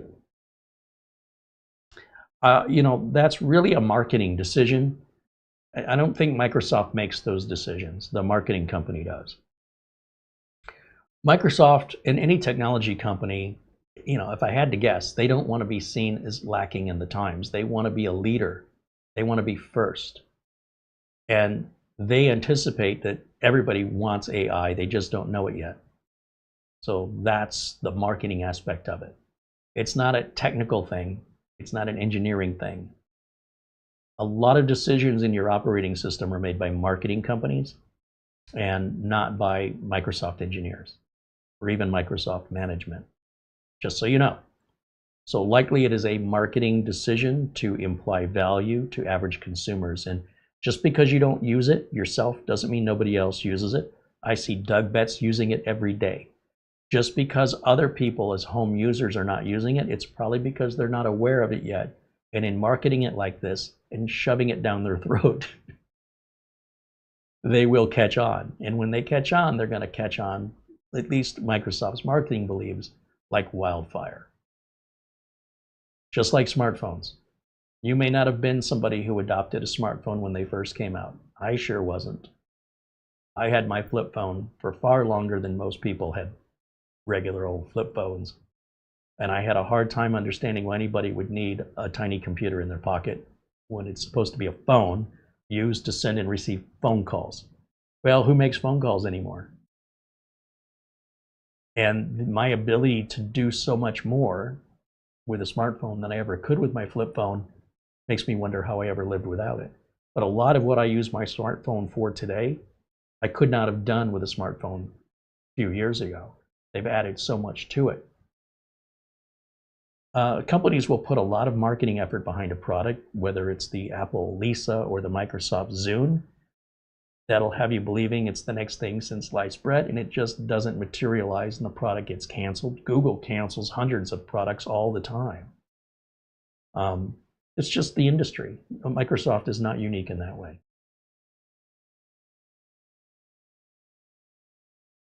Kevin Perry says, I'm sorry, I think you got you off track a little. My wife says I'm too impulsive at times, one of my faults. Well, again,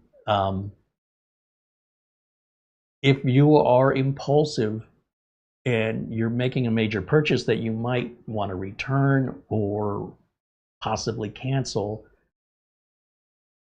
I would order from Amazon. And if it's not available on Amazon, wait. It will be. I promise you it will be, and the wait won't be that long. And if you still want it, see, that's the beauty of it. You have time to really think about it. Sometimes you can reach out to us if there's a machine like that and you're a member and you want to be able to purchase it and you're in the United States. We have several high-end machines that we've purchased that we can sell to viewers at less cost than what they are new, that are barely used. Unless we have future plans for it, it never hurts to email and ask us, and it's just a benefit of membership. But we are limited to shipping only in the United States. So that's conditional, but yeah.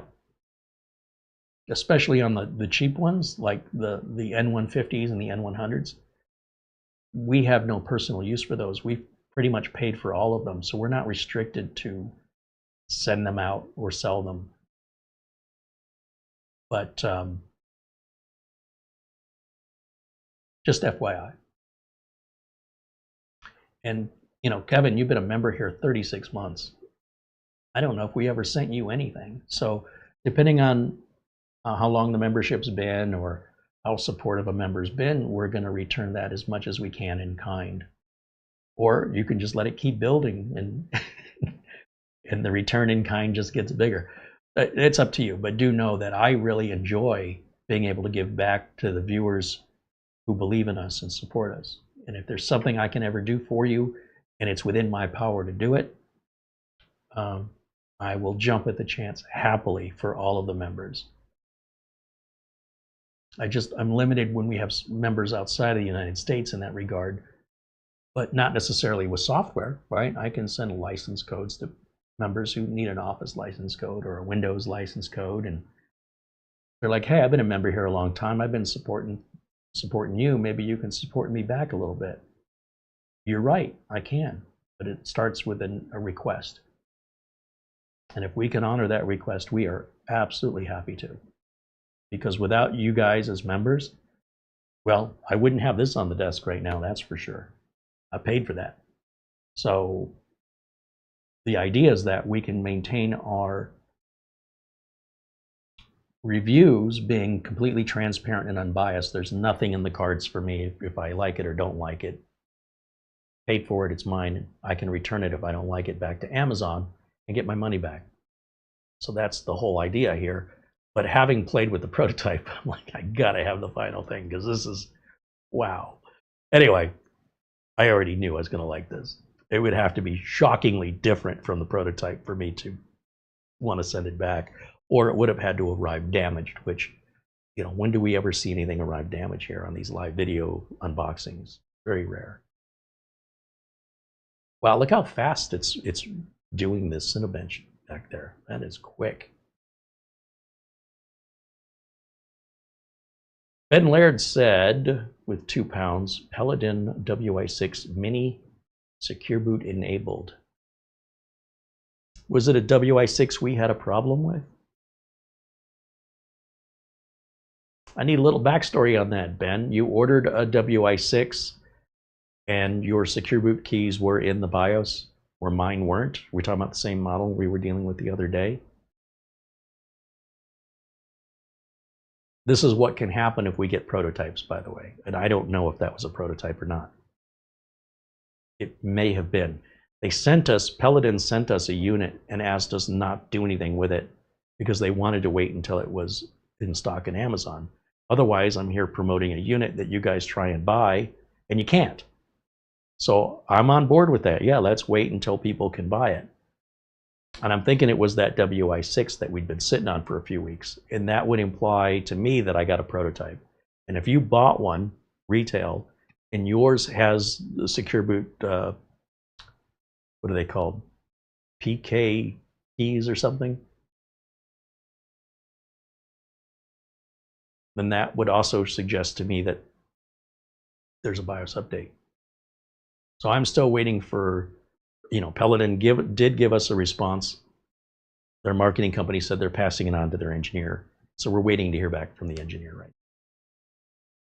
But it's very familiar. We went through the same thing with Max Tang, and Max Tang made it clear that that was a prototype. So it wasn't ready to ship yet. Now I know why. But I'm glad that you guys reminded me to check for the secure boot, and I've been doing that now on all the machines.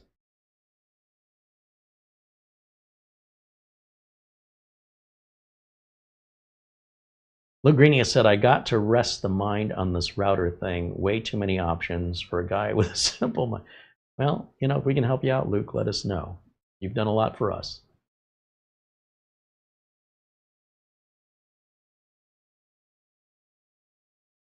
Kevin Perry said, did you send the Geekom IT12?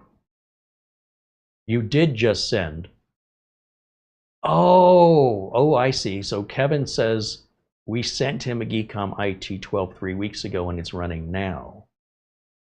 So if you just got that and you also wanted the, how many PCs do you need? You already know our friend Mitch has 5 computers. He lives alone. What's a guy need 5 computers for? I have over 40 or 50 here, but I can justify this sickness because I do this for a living. It's twisted world, I know. Looks like we got our first set of testing done. Let me jump back over here to look at the results. In fact, let me just go ahead and hit start on the single core test. And now let me see what the results are. We got a 22476. So the orange bar here is where we're at. We've got on our temps a maximum temperature, looks like 84.7, which is very impressive. Holy moly. So that's probably handled by limiting how much power it's taking in. So it may be possible to increase the power to get a little more performance, but you're already hitting, how many gigahertz on this have we hit? The advertised 5.1. So now you can get 5.3, like who cares? That's such an insignificant increase. Why would you risk damaging the unit and running it hotter? So I would leave the BIOS alone. It's perfectly tuned. The perfect balance of efficiency and performance is exactly the way they tuned it at the factory. And in my opinion, anything an end user does to improve it is only making it worse in one. It's taking it off balance one way or the other. It's like a seesaw or a teeter-totter. And right now, both people on it are like the same weight, like a scale. And the minute we weigh down one side, then the other side goes out of balance. I like balance, just overall and in general. I don't want it running this way most of the time and this way the other time. I don't want to keep making changes and then suffering potential consequences. Just keep me right down the middle. Give me that good performance, that good power efficiency, and that solid reliability where I'm not constantly have to keep tweaking it back and forth depending on my task. I can just use it for however I want to use it, and I don't have to worry about getting in there and fine-tuning everything per each use, which some people do. I hope you're not one of them, and if you are, you can do that without me because that's very impractical. But there are settings in the BIOS. We can also, if you remind me, we can look in the BIOS. It's a graphical user interface. So a little fancier of a BIOS than what we typically see on many PCs. And not uncommon on the high-end Atom or high-end Minisforum PCs. It's not that we're going to see something new in that way, but if you haven't seen one of those others, then this BIOS may be new to you, the layout and the graphical design of it. It's much more modern than, like I say, the budget or even most mini PCs are still text-based. And that comes along with the price and the quality of the equipment overall. So you do get what you pay for here. In fact, I think you're getting a lot more than you pay for.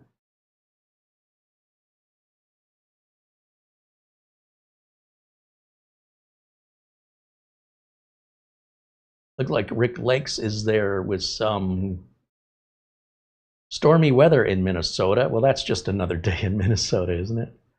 Well, stay safe, Rick. Hopefully it's something that doesn't affect the area you're in.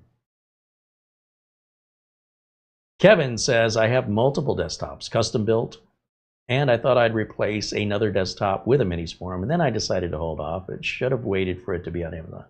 It's all good. Either way, like I said, we'll help you out. Kevin says he's got 6 computers, and there's 12 devices between his wife and himself. I'm a computer tech also. Well, see, now if you work in the industry, I get it. If you're a home enthusiast and you've got 6 computers, well, you got more extra time and money than I do. But when it's a business expense or it's something I use in the business, I don't really have a choice unless I want to limit the scope of what I could do in my business. That's what I tell myself when I'm charging up the credit card anyway. That's half true. Lawrence Pierre says hello. Welcome in, Lawrence.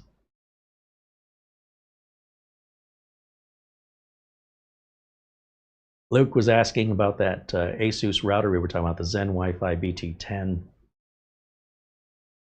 And then Mara has answered him as me. Mara's in there. You'll see my name. Obviously, I didn't just type that or you would have seen it. So yeah, she says, yes, Luke, and here's a link to the video. Perfect.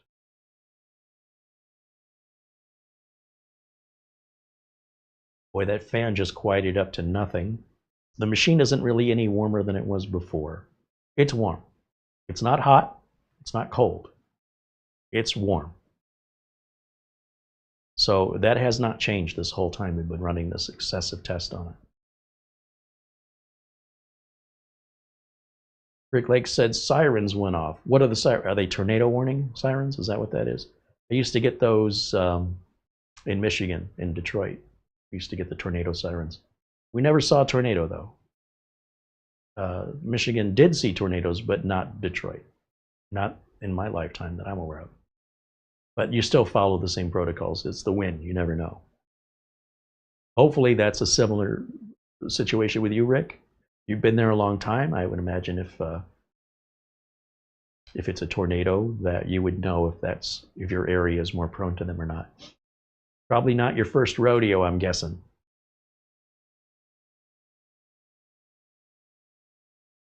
He verifies, yeah, tornado sirens. I used to love the tornado sirens. Now, granted, I was a kid, all right, but hey, we got to go down in the basement, open all the windows. There was a sense of danger and excitement to it all, and then it would always turn into nothing. And I was always a little sad. Darn it, I was all ready for a tornado. And then, a few months later, it would happen again. The sirens go off. Down into the basement, then nothing. But as an adult, I wouldn't want to deal with the mess and the expense and the insurance claims. But as a kid, I was super exciting, and then wah, nothing. Just a little wind and dark clouds. And you could see really dark clouds, maybe even funnels starting to form way, way out in the distance. But then we couldn't stay outside and watch because the parents would, get in the house, get in the basement. Want to see it. And Rick says, LOL, I've been through this before. Yeah. Certain things come with live with certain regions. If you're in Florida, you're probably going to deal with a hurricane now and again. In Phoenix, not so much. In Phoenix, we get these big dust storms or haboobs. In Minnesota or Florida, probably not so much. But they can get very dangerous because instead of fog, it's sand. And if you're driving down a freeway and now you can't see 10 feet in front of you, I want you to pull off to the side of the road, turn all your lights out. See, the problem is if you leave your taillights on or even your hazard lights on, cars can't see. They can just see your lights through all the sand, and they might get behind you thinking you're moving and then run right into the back of you. So they just tell everybody, pull off to the side of the road, shut your lights out. And, sure, somebody could not see you at all and just run into you anyway. But at least you're not drawing them in like moths to a light. Especially on I-40 going the top of Arizona right into New Mexico, through Texas and New Mexico, the panhandle of Texas. They get real dusty areas. They have signs up saying, hey, this can be a very dusty area, drive carefully. You probably don't see that much in Minnesota or in Florida, I imagine. So yeah, you live in certain areas of the country, certain things are just routine, and other people are like, oh my gosh, yeah, it's nothing. So hopefully that's all these tornado warnings are, big nothing. For you anyway, we hope. He says it's not painting a pretty picture outside here. Yeah, well, probably best to not leave the house today.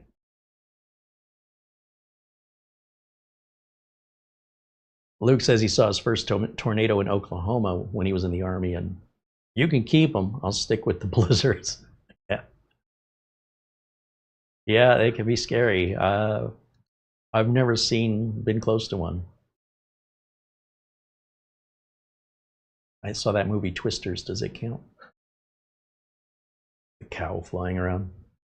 I'm looking at my temps right now as Cinebench is completing the single core test just a little less than a minute before. This is just the warm-up, 10 minutes of warm-up, and then once the clock hits 0, then the benchmark actually runs, and that's where the score is generated. But by now we would have seen our max temps, which are recording 84.7, which is fantastic. That's really, really good. And I did see really good aggressive cool temps on the prototype, which is part of what I was so excited about. on top of how quiet it is. As I've mentioned before, I do want to hear the fans, but I don't want to hear them all the time. That reassures me that things cranking up under heavy load like it's supposed to. If I can't hear fans, I wonder, is it cranking up or is it still kind of in a lower gear? On the other hand, if all I do is hear fans constantly, something's wrong. Either it's a bad design or the BIOS isn't configured right. So you want that just like a car. I want to hear that engine rev up when I'm passing somebody, but I don't want to hear it when I'm idling in the driveway.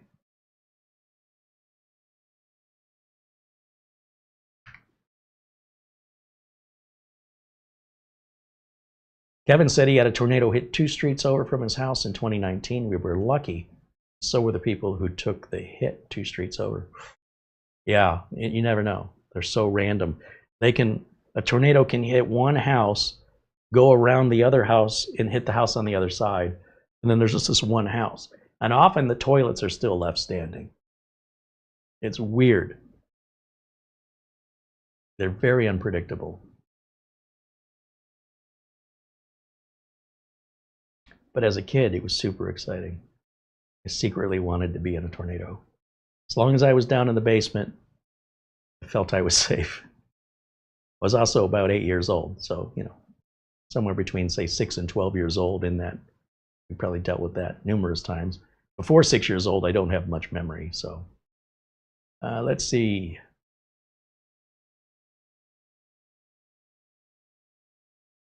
Yeah, it seems like a lot of you around the northern part of the United States are dealing with some difficult weather with hail and storms. I wish we could cool down a little bit here in Arizona. Today it is bright, sunny, and at 2:45 in the afternoon, the temperature outside currently is a cool and frosty 85 degrees Fahrenheit, which actually isn't that bad. It's going to be 115 in a couple of weeks. So I'm going to enjoy the 30-degree difference right now, even though it's still a little warm.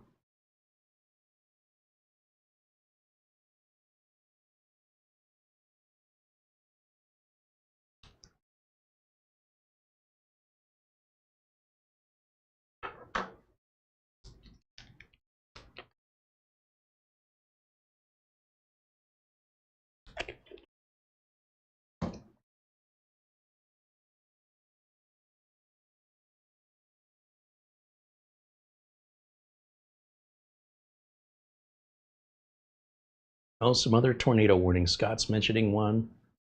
Patrick T was talking about one years ago. Yeah.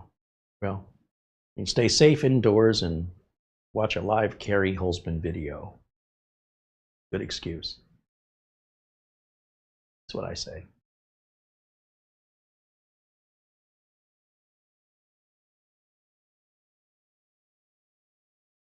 There's our final scores. Right now we're looking at, wow, look at that, single, holy moly, that's faster than the Threadripper.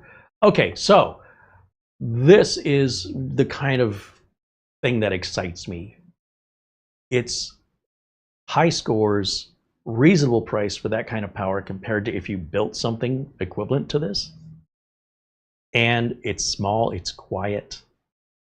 What more could you possibly want? Let me do a print screen here and save this. So we'll just go to Paint. See if we can paste that right in. Will it paste?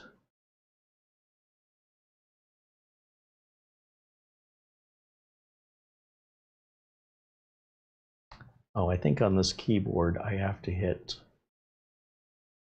a function key and then print screen button. Then I should be able to go to Paint and then paste that in.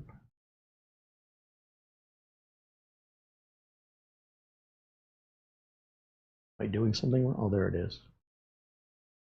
And then we'll save the temperatures and Cinebench scores all on one screen like that. Choose a JPEG. We'll go to the desktop again. And we'll call it Cinebench.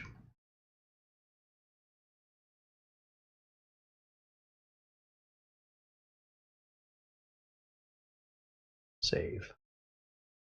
Okay, so if I close all this out now, I should have all the data saved. There it is right there. That means I'm done with Crystal Disk Mark and I can delete it. I am done with hardware info, so I can delete that. I am done. No, CPU ZL keep, Cinebench I'm done with. VLC, we'll get that installed right quick so I can then delete the installer. Now I don't know why, but if you have VLC installed and you check for updates, there is a new version. There's a 0.21, and if you have 0.20, it'll say there's no new version. So I don't know that 0.21 is some minor thing, but I like having the latest version. So just so you know, if you check your VLC version and you're running 2.0, do know that 2.1 has been available for some time now, but the only way you're going to get it is if you install it yourself, and it will overwrite 2.0. But 2.0, if you check for updates, will say there's no available updates. I don't understand the logic of why there's an update and then say, well, you don't need it. Well, if I don't need it, why is it there? I feel like there's got to be some reason 2.1 came out. So I want to see the latest version. When I click on VLC or any program, when I click on Help and About, this before would say 3.0.20, and then I would click on Check for Updates when I had 2.0, knowing that 2.1 was out, and it says you have the latest version of VLC Media Player, when I know I don't. So I'm not sure why that is the case, other than maybe a technical reason that I don't need it. But psychologically, I like to have that latest version before I need it. Okay, that's my logic. All right, so that catches us up with that. If we look on the flash drive, I don't know if there's any like graphics performance. Let's see. Testing software. 3D Mark. Evan. Prime.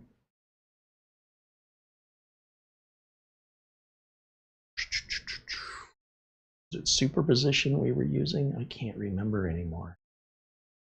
It's been a while since I run any of these graphics tests. I know there's some newer ones out there that are a bit more intensive.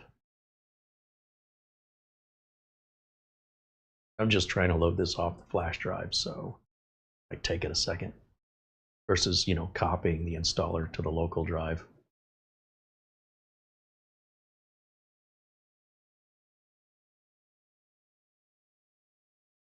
There we go. Unigen superposition.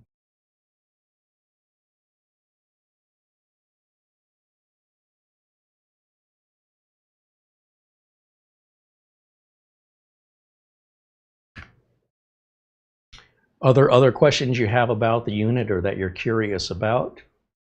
Remember, with the fingerprint reader on here, you can use that instead of passwords. You'll still have a password, but instead of having to enter the password all the time, you just scan it with your scan your fingerprint, and it'll let you in. These are referred to as passkeys using the Windows Hello system. Google uses it as well, and hopefully smaller sites, places where you log in, will also start adapting the passkeys. They're way more secure, way more secure.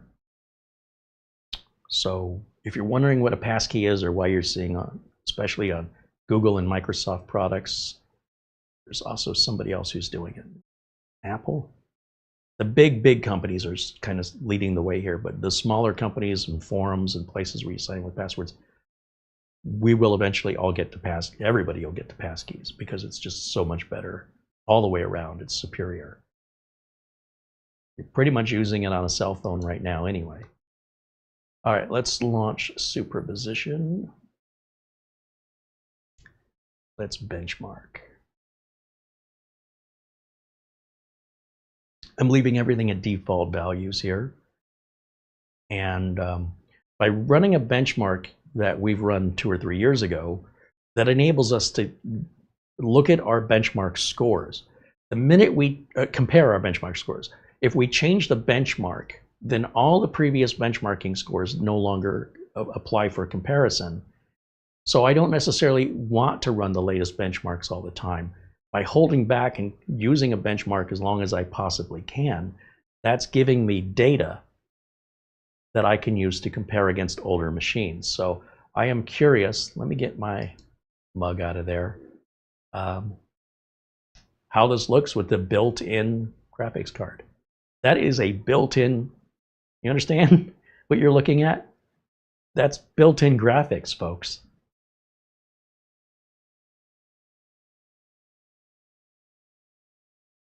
Just give it a little more time and nobody will have a discrete graphics card again, because they're getting so good. Our friend Buster's checking out for the evening. Hey, Buster, thanks for hanging out with us today.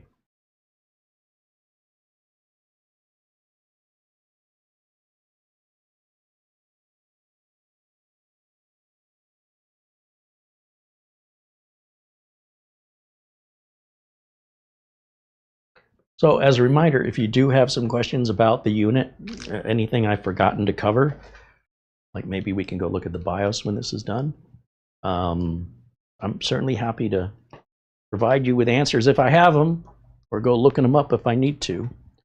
I'm kind of walking away to get a cold Gatorade since we're full screen on the superposition benchmark.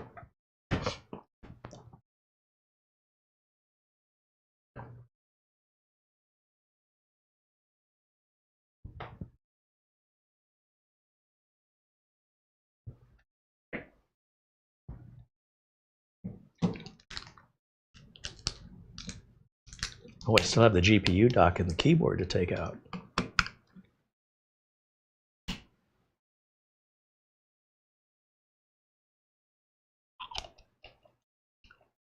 Wuda in the chat says he's got an AI X1 Pro that came with a 2 terabyte ADATA 900 NVMe drive. Cool. All right. I imagine that if they get a better price or have a low inventory, they can't stop production and stop shipping. They have to find another provider. So that's probably why you got a different version than me. That would be my guess. Unless you got a bare bones and that's something you put in and you're just playing with me.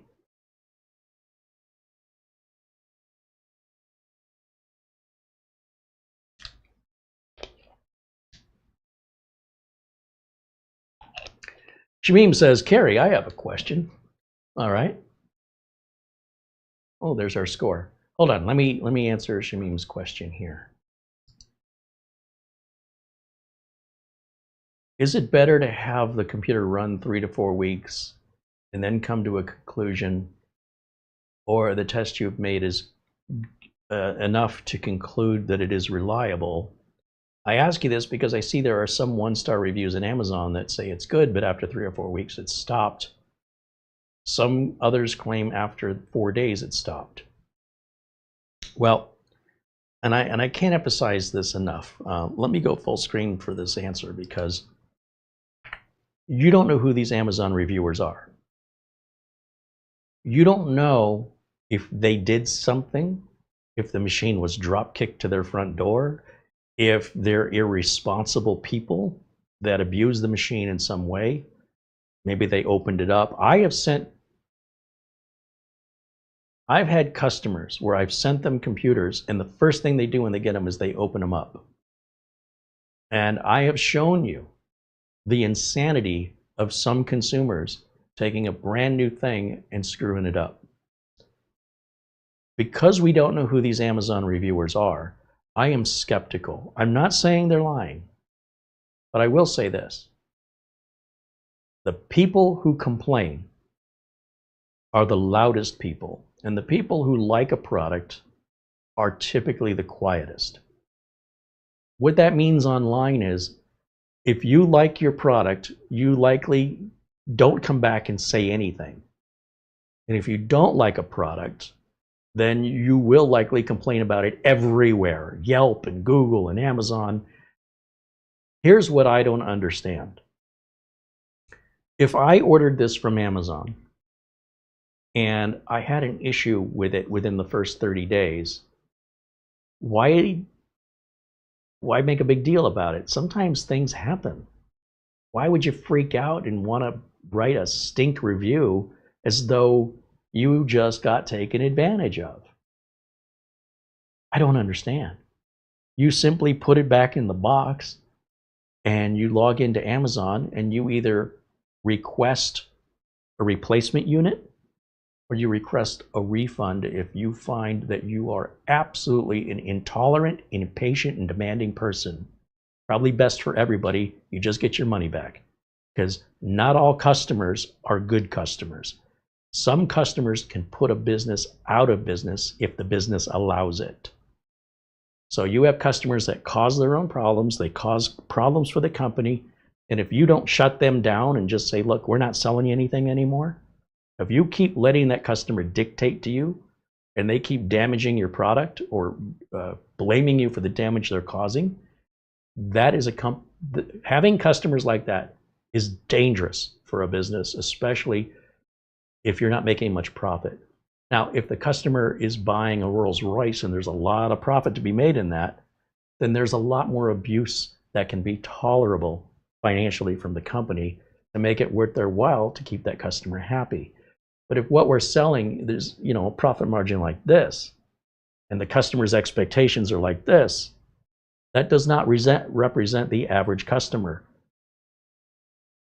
Many of the reviews that I see on Amazon that are negative are from complete disassociated, delusioned individuals who have no basis of proper expectation. And the nastier the review is, especially when there's a mix of reviews, right? I want to see 1-star reviews. In fact, if I see a product that has no negative reviews, I'm skeptical that all the positive reviews are fake. It's too good to be true. If I see a handful of really nasty 1-star reviews, when they could have returned the product within 30 days for free, and they're complaining about something that happened within the first 30 days, what's the problem? It couldn't be any more hassle-free to send it back and ask for a replacement or a refund. What would justify that level of rage? So I don't know who these people are. They can be competitors writing negative reviews. We don't know. Amazon has a thing that says verified purchase. This is such a problem on Amazon that they don't even allow reviews of some products unless you've been verified as a purchaser. In other words, if you bought the product from Amazon and now you want to leave a review, Amazon knows you bought it and they'll let you review it. But if you want to go and leave a review for any product, you can right now. Regardless of where you purchase it from, you can go on Amazon and you can write a review for just about anything for any reason, whether you're paid to do it, whether it's genuine and sincere. I don't know. Maybe you bought the product off Facebook Marketplace and somebody ripped you off, and instead of being angry at the person who ripped you off, you go to the manufacturer who you didn't buy it from and you chew them out, or you go to their Amazon page and you write in a, this is all happening. You need to know this. How do you tell them apart? You can't, but you can grab a consensus. So if we pull up let's just pull this up, for example. I don't know what the reviews are, but if you look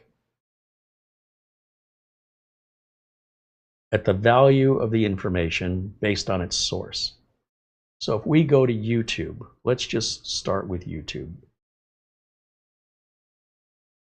Let me pull up a YouTube page because I want to teach you this.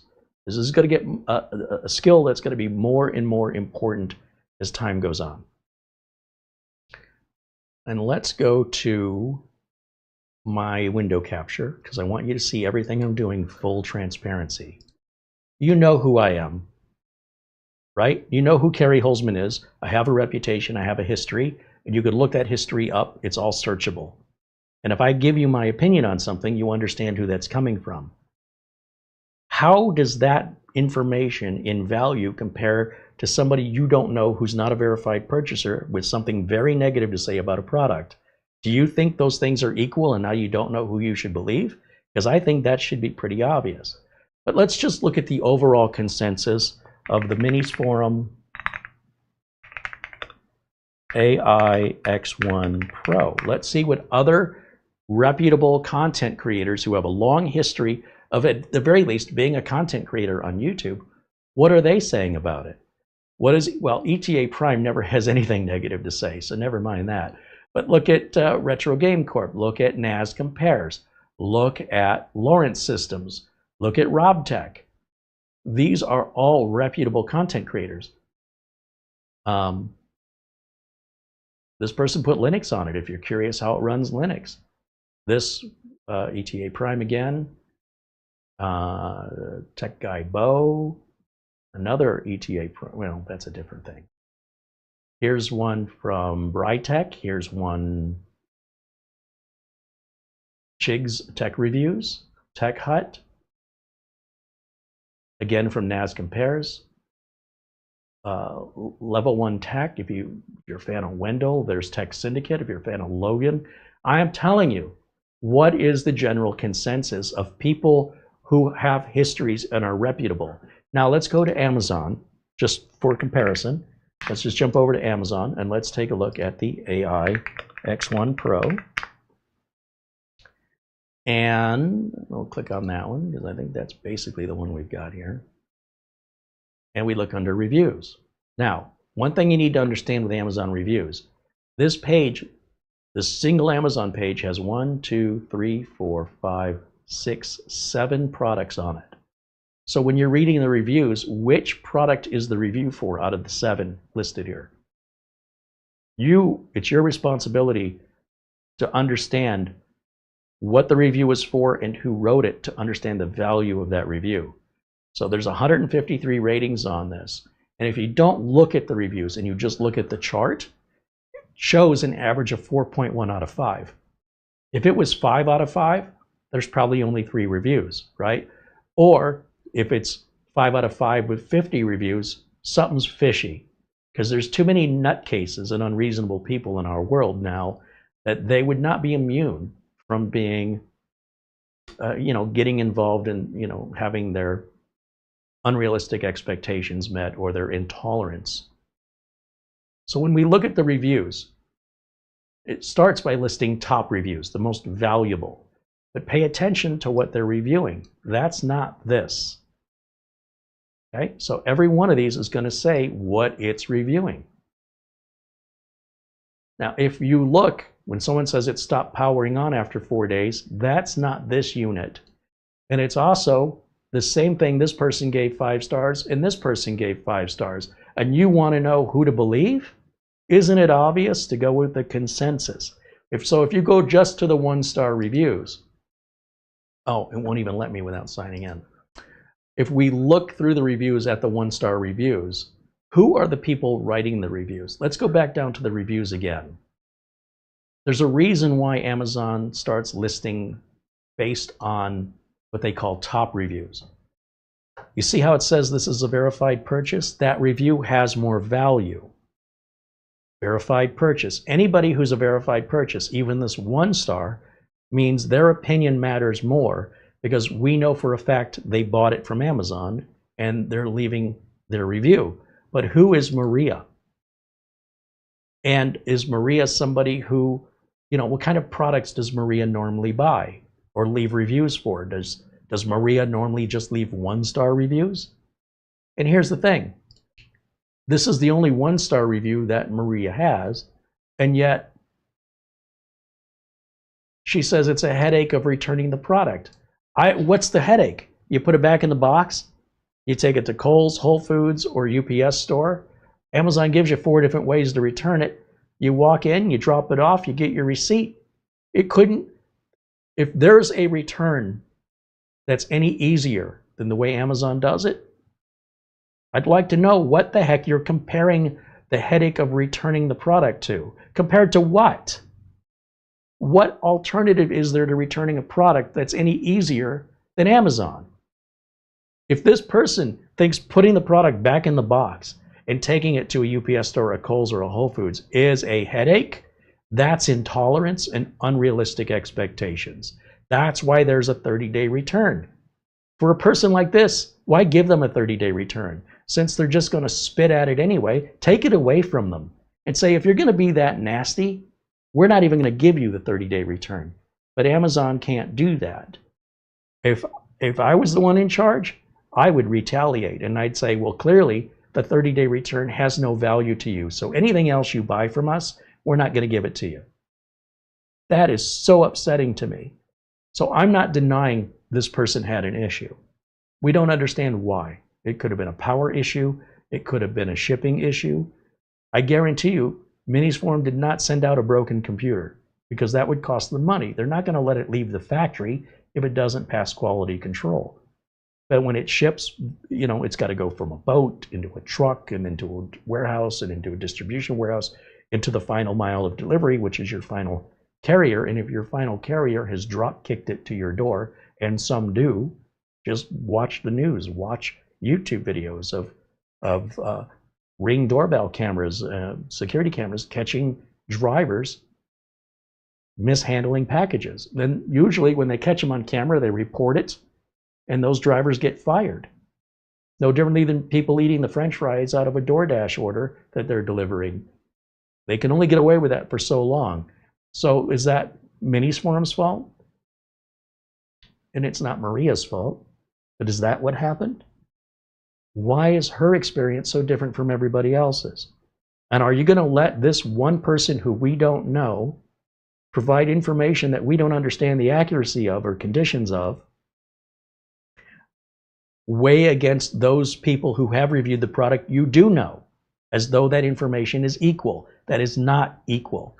But what could be equal is the consensus. So if we go back and we look at the consensus of the reviews, we have essentially 70% of people that say this thing is 5-star, perfect, couldn't be better. That's 7 out of 10 people. Then you have a couple of people that say it's really close to being 5-star. You've got possibly one person with a 3-star and one person with a 2-star.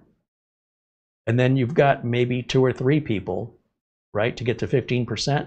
That's not very many 1-star. Over 153 ratings.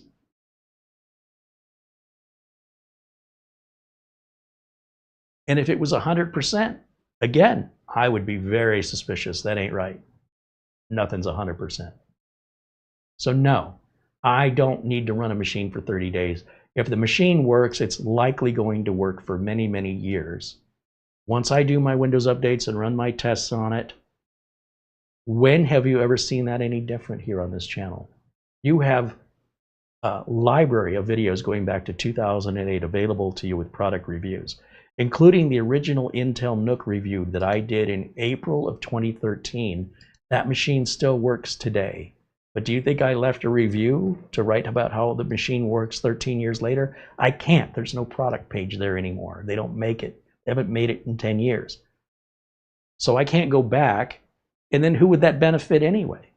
Somebody buying it 13 years old? Not with tech. It's very perishable.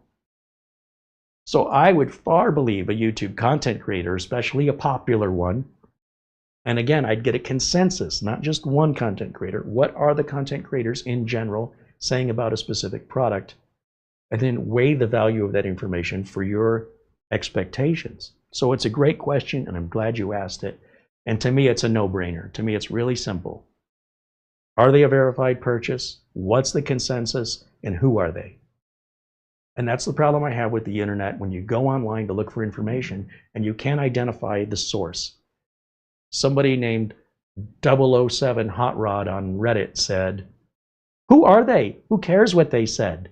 They can't even tell you their real name? That's a red flag in my book. That doesn't mean the information's worthless, but it's about this close to worthless. I'm like, okay, sure. I'll possibly, but I'm not going to be all in. No, I got to know who you are and understand where your perspective is coming from. Because anybody can write anything at any time and make any claim they want. Nothing's stopping them and nobody's policing it. If you want to go right now and write a review on this unit, even though you never bought one and never owned one, Amazon will let you. Whether it's good or bad, doesn't matter. What matters is if you have the verified purchase. But nothing stops any of you for most Amazon products. Sometimes it's so bad, where there's so much abuse happening in the reviews on Amazon, that Amazon says you cannot leave a review on this product because there's been too many suspicious reviews lately.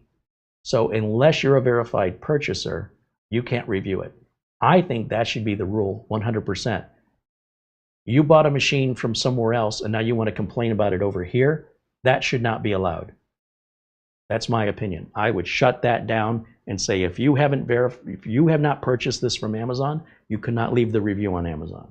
But right now, Amazon only shuts it down when they're auto-detecting essentially suspicious reviews starting to happen on a product that are all positive or all negative. So it could be an attack from a competitor, or it could be that the company's, getting some suspicious positive reviews from there are companies that'll leave you positive reviews. You pay them the money. And Amazon's pretty quick to catch on to that. Okay, got that out of my system.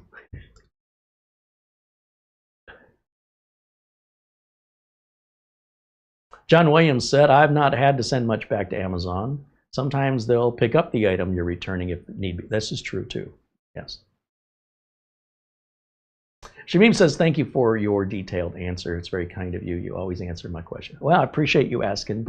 I like your questions. So if I come across quite passionate about what to me is very easy and I'm trying to simplify it so that you don't have to worry about that kind of thing, if you know what to look for, it should become very obvious to you as it is to me. And I'm just trying to convey that that's how I do it. That's how I get confidence or lack of confidence. These are the key items I'm looking for. And I think especially with the advent of AI, that this skill is going to become more and more required as it starts getting harder and harder to tell what's real from what's fake. The Minisforum keyboard, let's get this real quick. I think I've shown this before, but it's been a while. The fact that it's sitting in the box might send the wrong message that I don't like it. I really like this keyboard a lot. This is a little documentation. There's a keycap puller, a couple tools there for replacing the switches and the keys. You'll often see that on higher end keyboards. This is a $100 keyboard. This is how it's packaged.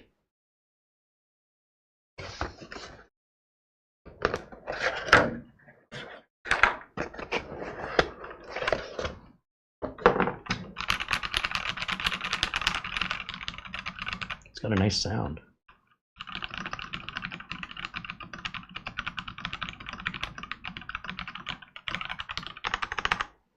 Only 2,700 typos in that statement I just typed out. If we go to the close-up camera, maybe I can give you guys a closer view without having to walk up to the camera.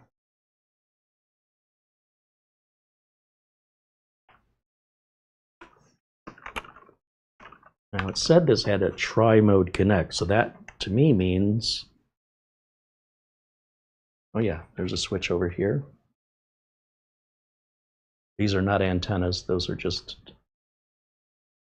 apparently disassembly points. That's what it looks like, some kind of tool you would put in there. It says USB or 2.4 gig wireless. So I only see two modes. I don't see Bluetooth. By the way, I'm okay with that. There's a button here. What does that do? Oh, we got RGB happening, folks. Where's this button? How did I do that? Is it this button on the side? Or is that just a plug? I don't even know. I don't know what this is for. Probably could read the directions.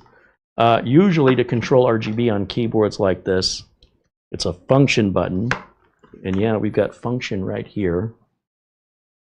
And then usually left and right involves speed of the RGB. Up and down is usually brightness, or I've got them backwards.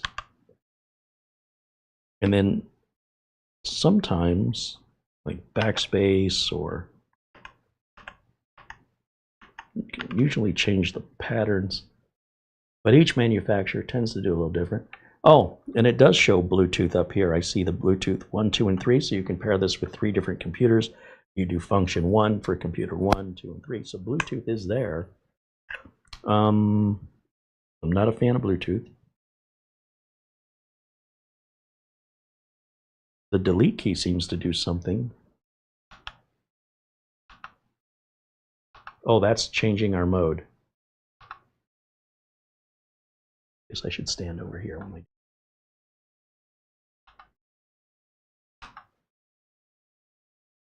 Freaky. All right, so it's got all the different ones. It's all the standard kind of routine thing we see from RGB keyboards. And obviously we're running on the batteries that haven't been charged in forever. And it's still got a charge on it, which is impressive. We can also hardwire it with a USB cable that is also in the box. I don't know what was in here. Got an empty bag and another empty bag for some reason. We got a nice USB type A to type C cable in the box. And is that all?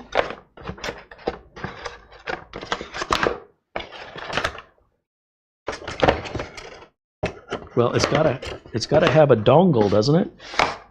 Is there a dongle in? Oh, maybe that's what this thing is. Does it pull out? Is that my dongle? It's my dongle. Well, no telling people I showed off my dongle on YouTube. It'll get me in trouble. Okay, let's go back over to camera 1. And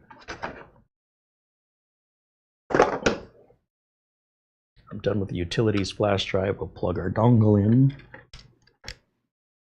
right here. And let's jump over to HDMI 3.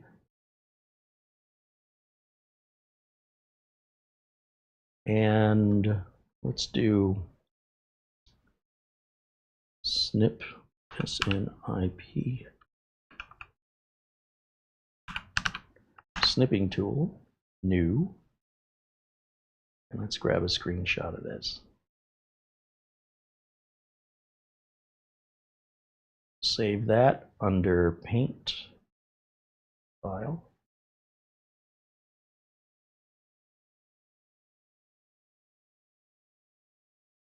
What's happening? I was just going to say, I think that keyboard would look really nice with the Pro Art. Oh, you're going to steal my keyboard? I might. It might look really nice with a Minisforum computer too. Well, this is just a 75% keyboard. You're not going to get your numeric keypad. I don't know if you use that. I think you do. All the time. Yeah, then you're not going to like this. Let's see. This is a gaming keyboard too, by the way. And that new Doom game is out, so you might need to pair those together. This is superposition.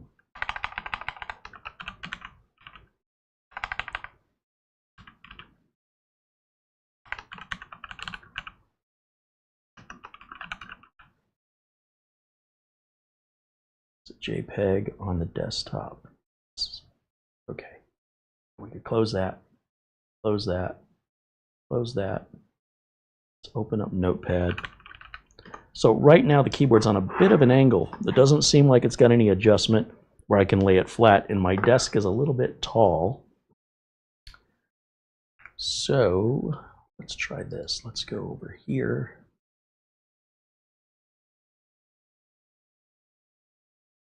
That over here.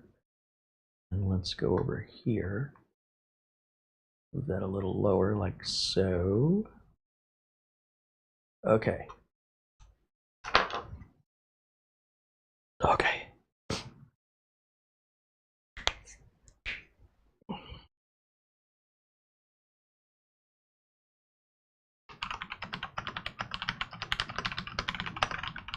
No, I already screwed that up.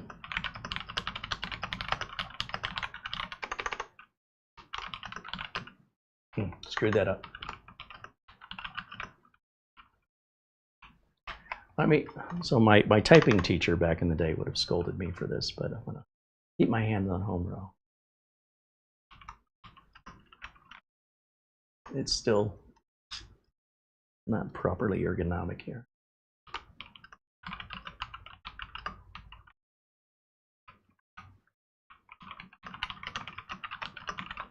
I don't know. Am I close? I kind of feel like it was pretty close.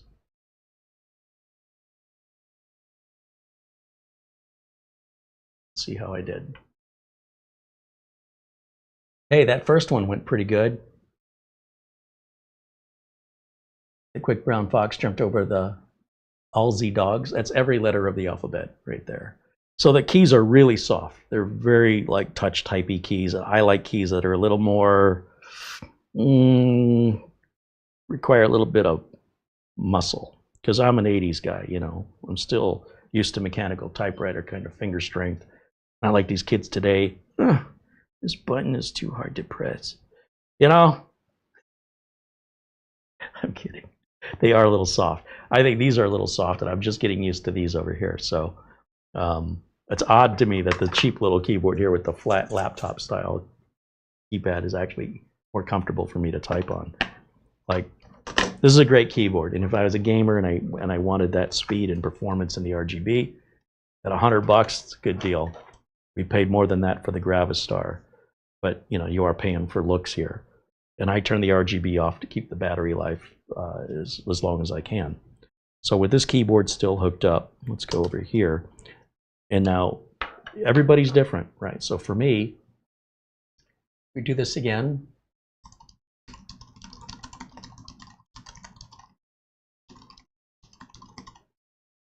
No, I'm way off.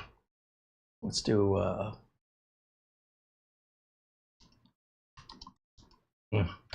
see, I can feel my finger when I hit two keys.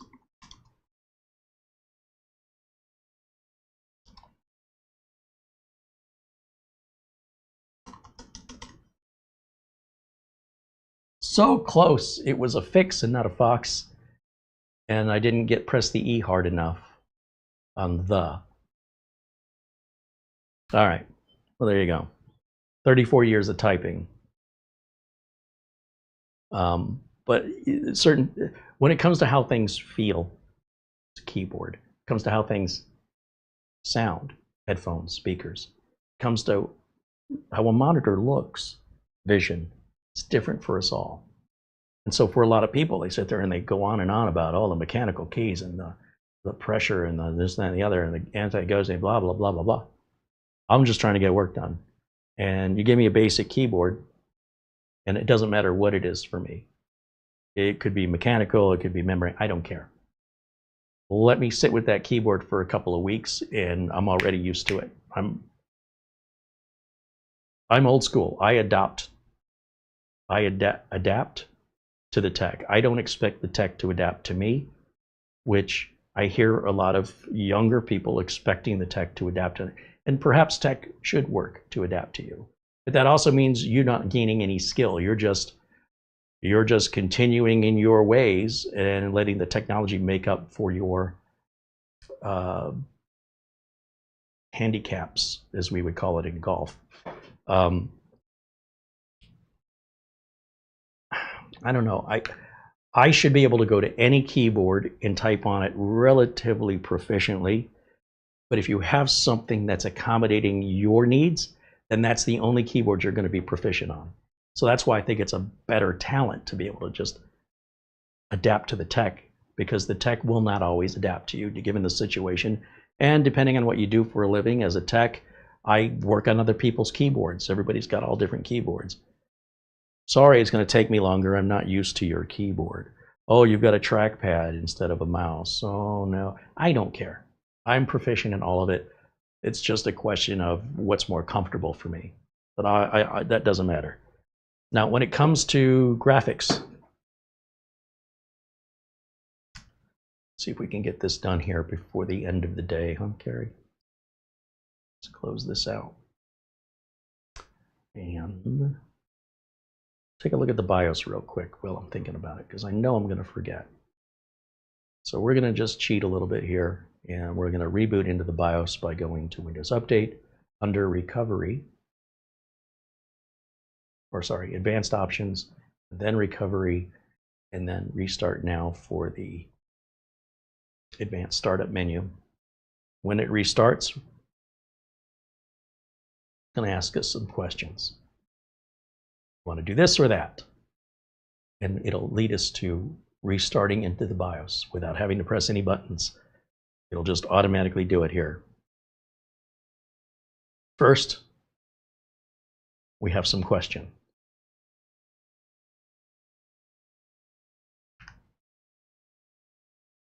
want to make sure camera 1 isn't going to block anything.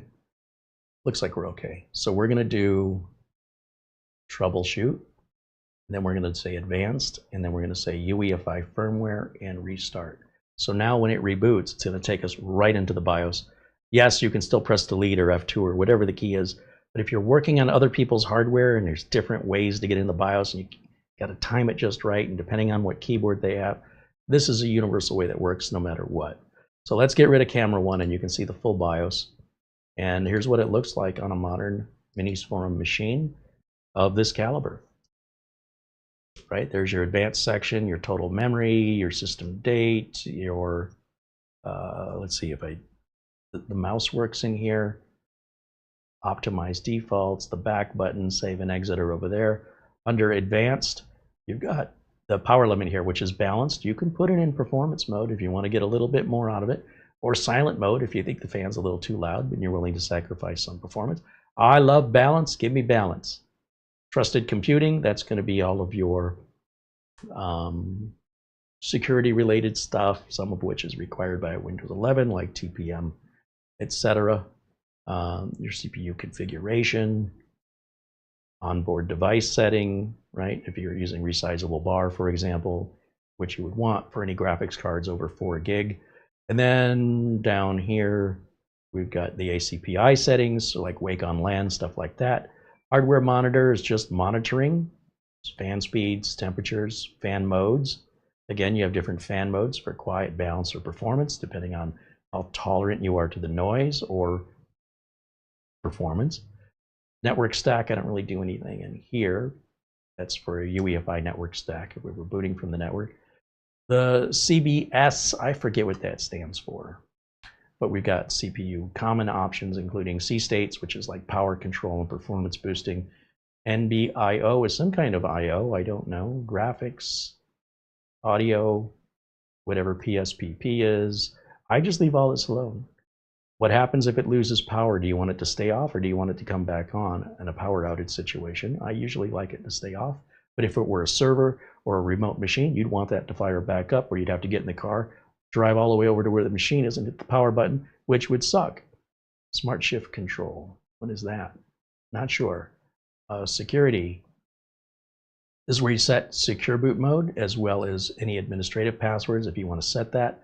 Under the boot options, of course, you have what's called quiet boot, and then your boot order is all in here. And your NVMe, if you have multiple NVMe drives, we only have the one, and then save and exit. So we're not doing any changes here, so we'll discard and exit. What's happening, Mara? Check your email. Oh, email time.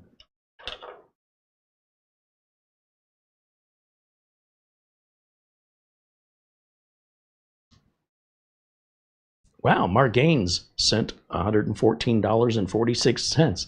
I'm always amused by the amounts because of the foreign exchange rate of Mark being in Northern Ireland, and of course us here with the US dollar. So that usually a lot of contributions come in at an even amount, and Mark's are always these weird amounts, and I know that's why it's happening, and it just kind of tickles me. But it also tickles me to see such generosity, and of course a shout out and a thank you to our good friend Mark Gaines, with also a £5 super chat at the same time. And he says, take a little peek at your PayPal. Thank you kindly. Thank you. Or should I say cheers? Now, let's get to the thing many of you have been asking about, despite my attempts to convince you not to use one of these. But I've yet to hear a good reason why anybody would do this. Like, they just do it because they want to. We have an OCuLink cable in the box. We have some kind of a bracket, probably to stabilize a graphics card from falling out, and some screws, which I imagine are related to the bracket. Now this is the same price as that keyboard. It's $100. It's a pretty good deal for $100.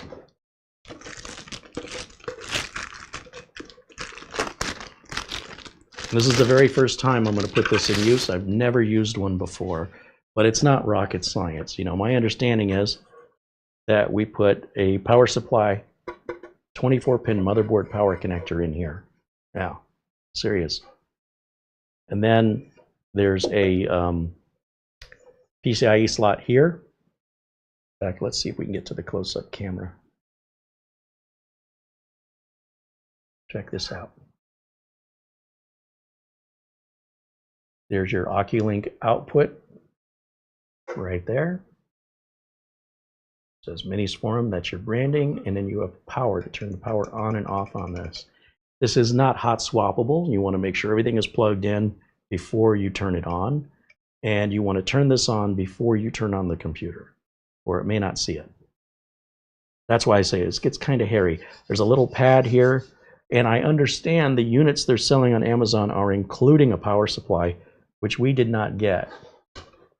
Let me just double check that before we go any further. Let me go back over to camera 1, over to Amazon.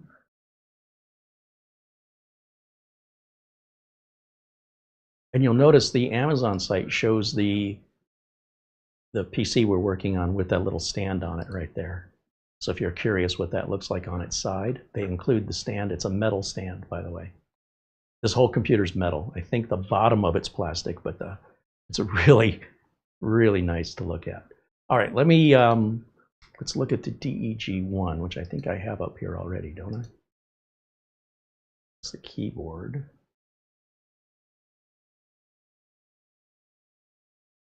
Yeah, so I guess we got the champagne color. I saw Amazon did sell the Hermes orange, but it doesn't look like it's in stock. There's the breakout of the aluminum alloy chassis this keyboard is made of. If you want to learn more about the keyboard, certainly check out the links. I've got the link to this page in the video notes below today's video.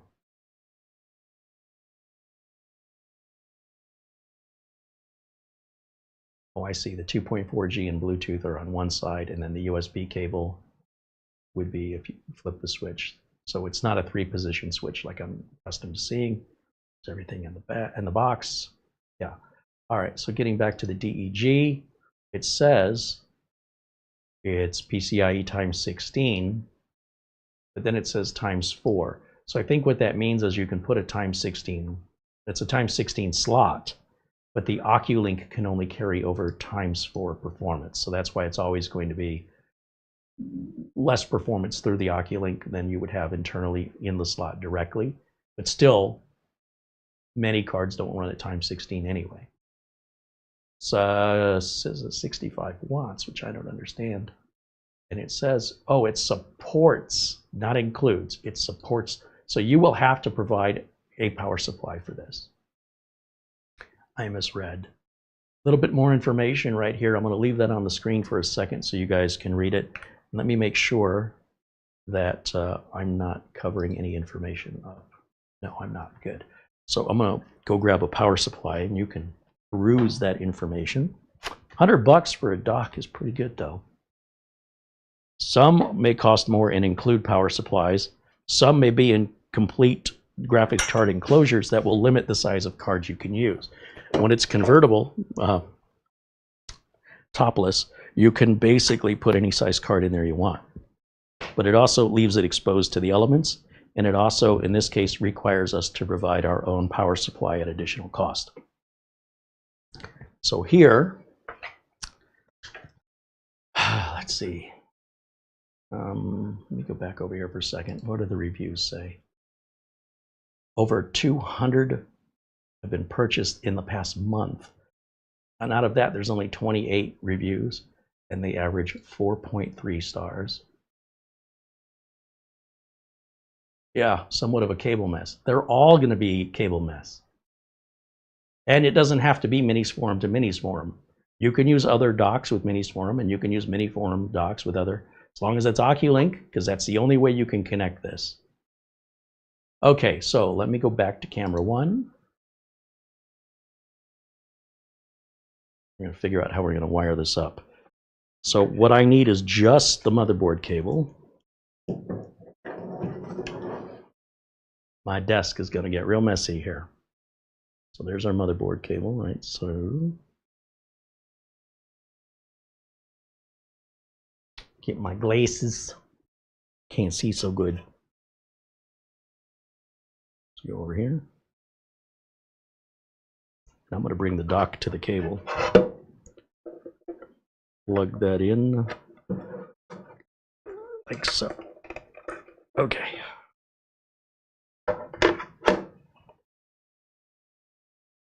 I think it's saying it's 65 watts to this adapter. So if you're running a graphics card that uses PCIe power, PCIe can deliver on most motherboards 75 watts. So when you're adding power cables in addition to your video card, you still have to do that here. So let me grab, we've got something laying around here, something massive and over the top, just to make an extreme example out of this.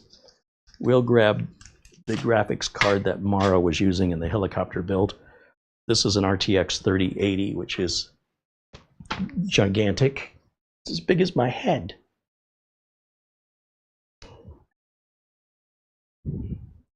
And for this reason, the power supply needs to be on the left side, because otherwise it's in my way.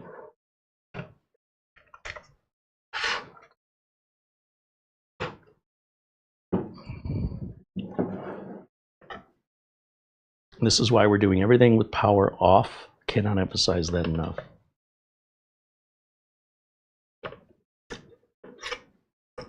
There's a slot right here that these will fit into that I just realized. And then there's no locking mechanism. So I suspect what this is for is this is a bracket to help secure this in place. But I mean, it's already exposed anyway, so I'm not exactly sure how secure you're going to make it. And where I'm guessing this goes, just by looking at it, and again, I've never used one of these, this is all intuition, but what it looks like is that, you know how you normally screw down your graphics card? Well, I believe that's what this is for. So that it would go, maybe like, well, it can't go that way because that would potentially block our ports. Could it go this way? Could it go this way?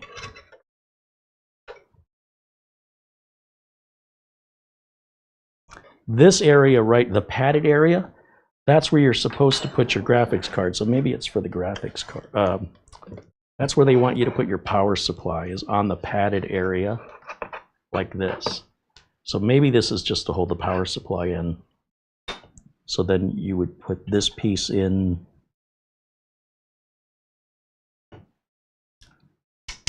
It looks like there are proper screws here to align with the screws on the power supply, just like any other computer case, to hold your power supply. And then that's what these screws are for. And then this bracket, I want to say,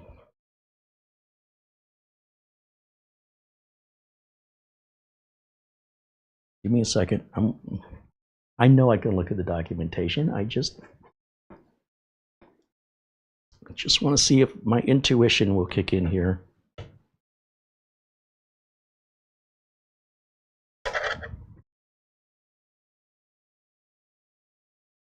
Aha. So then we go from, see, I got it.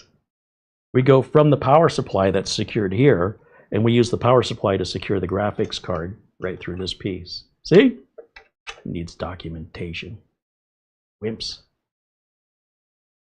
That at least locks it all in. I have no intention of locking this in, because after this video, it's all coming apart anyway. But if you wanted a more permanent install, even though it's fully exposed to the elements, you could do it. Then we've got our OCuLink port. And so what we want to do is shut the computer off. So let me jump over to camera 3, and let's power this guy off.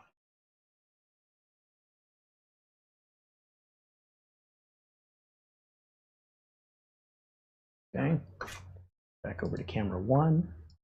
Where'd my chat room go? There's my chat room. Shamim says, I've been waiting for this review of the DEG1.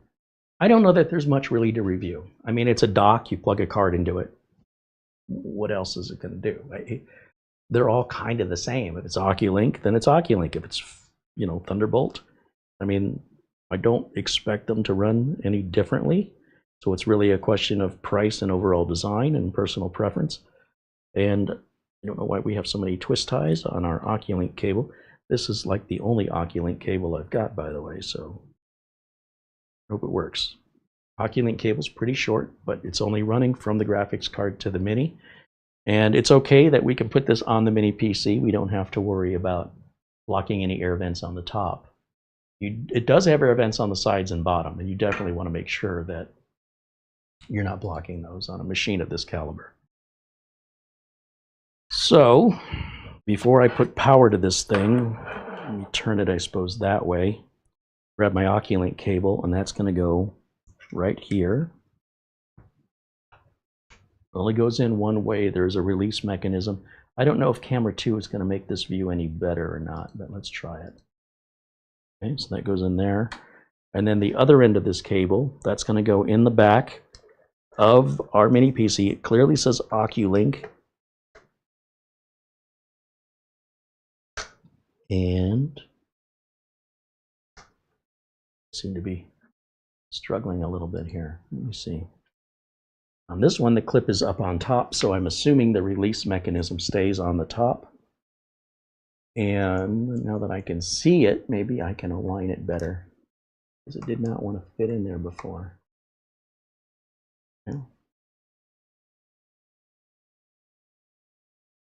Yeah, that doesn't help when the release mechanism is on the top on this unit, but the release mechanism's on the bottom on the back of the Mini PC. So in other words, I have to flip the cable the other way. I would like some consistency there, but well, a minor complaint. Now let me give the power supply power. I've never done this before. First time, and I'm not reading any documentation. Turn the power supply on. Turn the dock on. There's a button right over here. Ooh, something's happening. I see 3 red lights up on top.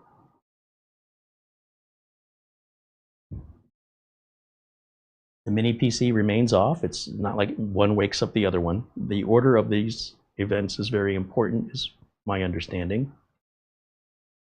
And let's turn the Mini PC on.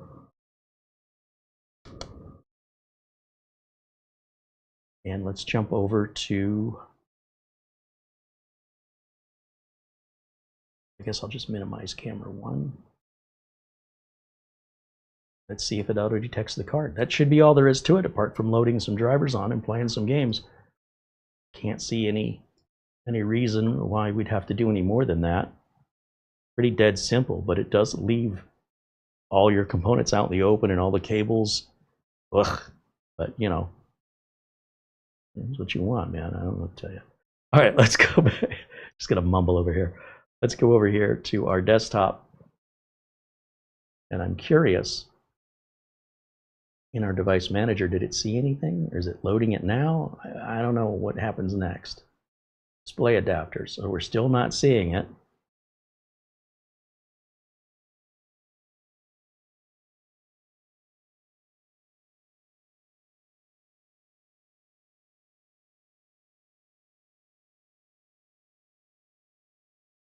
Let me go over here.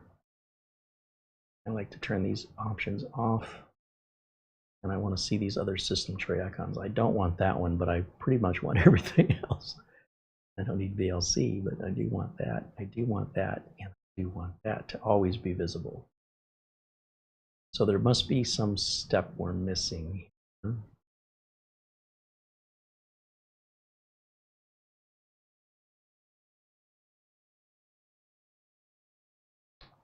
Not seeing it as far as I can tell.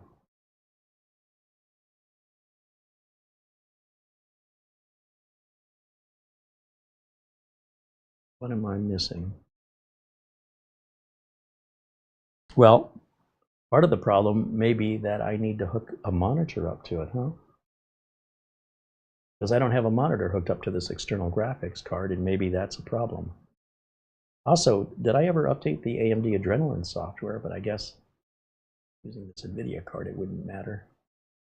Oh, current version is up to date. That's cool. I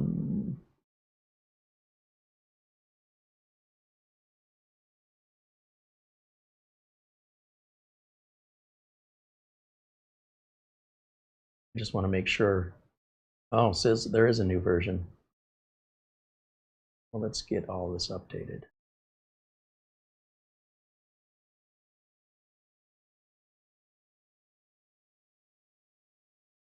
All right, while we're waiting on that, let me take a look in the chat room. Maybe somebody's shouting at me that I'm missing a step here. Oh, do I need to power the graphics card? Yes, I do. I was in such a hurry, I didn't do that. So, thank you for pointing that out. There needs to be 3 8-pin power adapters on this honker of a graphics card, and I was too overzealous. I meant to plug them in, and then I forgot. Sharp eye. I also probably need to plug a video output onto this card, too. Whoopsie. So that explains why I didn't see it. Thank you, Fox Voyager, for pointing that out. I want to let this installation, this update for the AMD drivers install.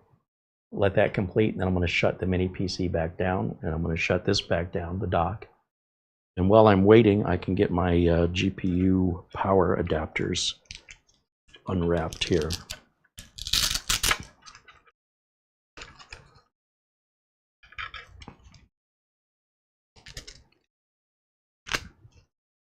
Oh, good, more cables.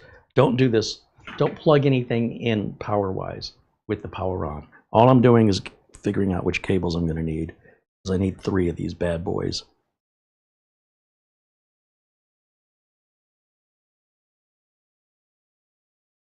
Okay, there's my first 2.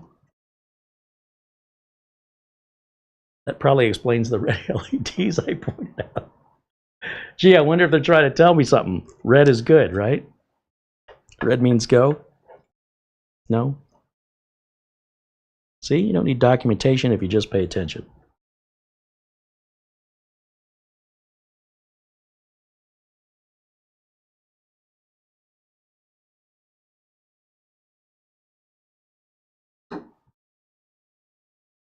Did that update finish?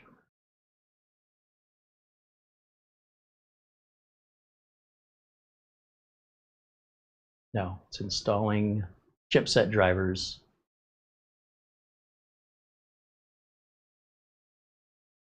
It's 0% for some reason. Give it a minute.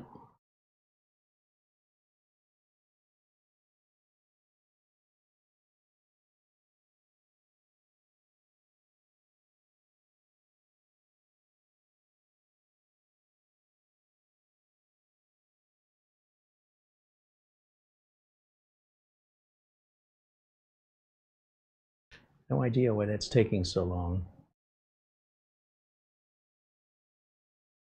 I'm going to dismiss that while I'm waiting, and dismiss that. And we'll turn on that. And this wants the device security, which would require a reboot, so I'm going to handle that a little bit later. This delay seems excessive, and I wonder if it, for some reason, wants a reboot first, or, oh, I guess it went from 0% to done. All the more reason to not try and interrupt it like I was about to do. So it wants to restart for these drivers to take effect. So let's let it restart, and then we'll shut it back down, both the dock and the mini PC completely off. Let me plug my cables in, and let me move my HDMI cable out. We'll see if we get any video. I think that'll be the great test right there, because clearly if we're getting video out, then the card is active, and then whatever test we run will have to go through that card versus the internal card. If it's going through the internal card, we'll never see it. So this should be an interesting test.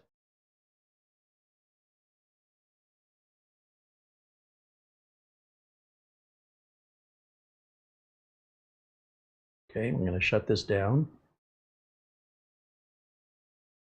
And we're going to come over to camera 1. We'll go back to full screen so you can watch what I'm doing. And power cables. So yeah, this wants 4 of these mamma jammas in here. Sorry, 3 4-pin mamma jammas. So a 1. So I want to turn this off. It is off. Well, I'm going to turn it off here just to be sure. Safety first, especially when you're dealing with equipment of this value. Unless it's somebody else's money. Plug in number 2. It's a little nerve-wracking trying to push these in without pushing the card up this way. I suppose that's what the screws are for, huh? And then we just need one of them. We have 2 more. We just need one of these. 2. Doesn't matter which one and which order. Whatever looks best to you.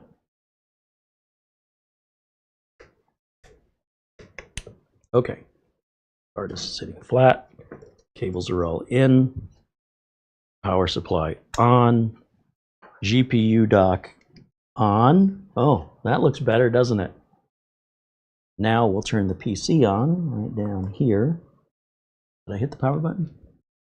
No, I hit the Copilot button. That's the power button on that side. Then let's go back to minimizing camera 1. What is happening over here? Anything at all? Oh! Wait a minute. I still screwed up. I still have the HDMI cable plugged into the mini PC, not plugged into our graphics card. I'm still overzealous. I'm so anxious. Just want to get this over with. That's all right. Let's see if it detects the card.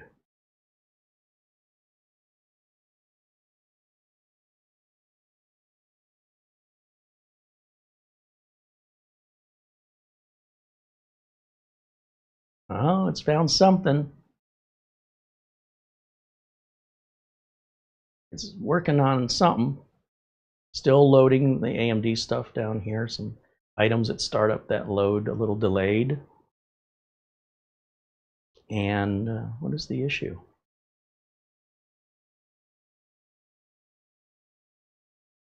So for the display adapter, we're going to go to start without your data.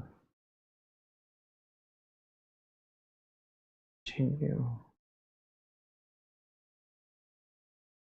Video.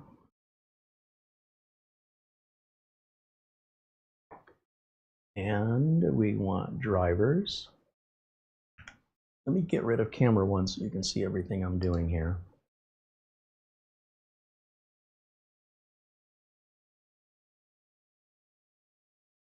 Drivers.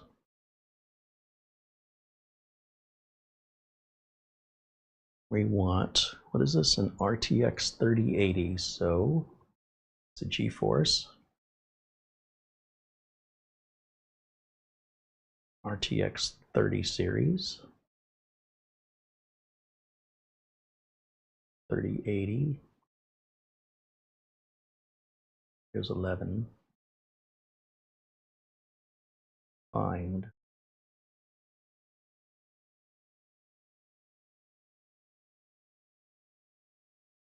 All right, do we want game drivers or studio? Let's do the game drivers. So game ready.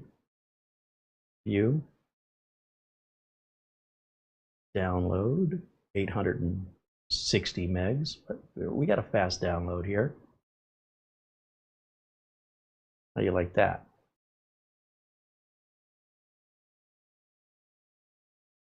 Open the file. Yes. Okay. Close all that.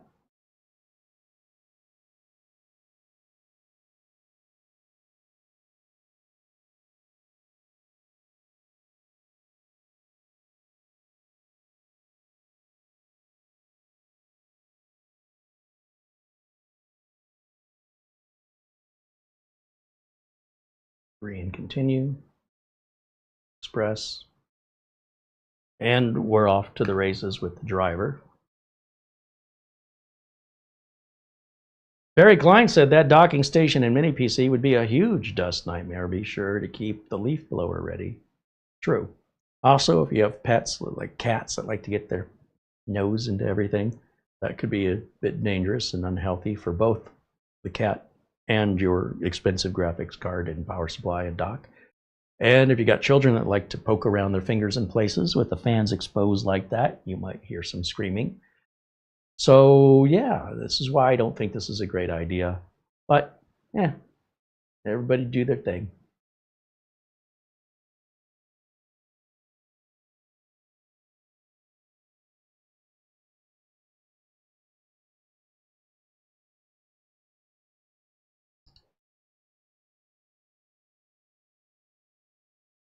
Donald said the manual has to be small. Yeah, I can't imagine there's much to it. I wouldn't know since I haven't looked at it. A lot of manuals are online nowadays anyway, right? You just go to the website and grab the PDF file. Archie wants me to run Cinebench again. Well, not should we run Cinebench or should we run... All right, we'll run Cinebench. Let's see what it does. Cinebench may be more CPU dependent than graphics card, but I would be curious how the superposition benchmark would run, me personally.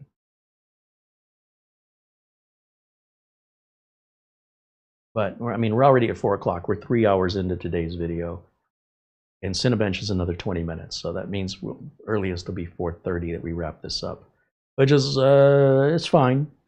Didn't really want to go that long. A customer waiting for me to call them back. I've got some tools and equipment I need to pick up for the renovations to continue. You notice there's no construction noise today because we don't have everything we need. And we have to do that before 6. So I do have a little bit of time still to get this done. So I will try.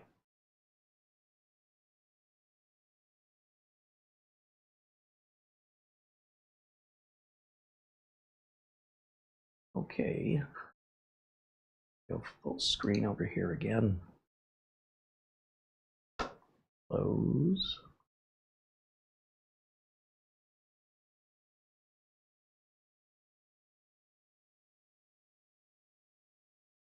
Next. Next. Done. Okay, in theory, our device manager should see our card now.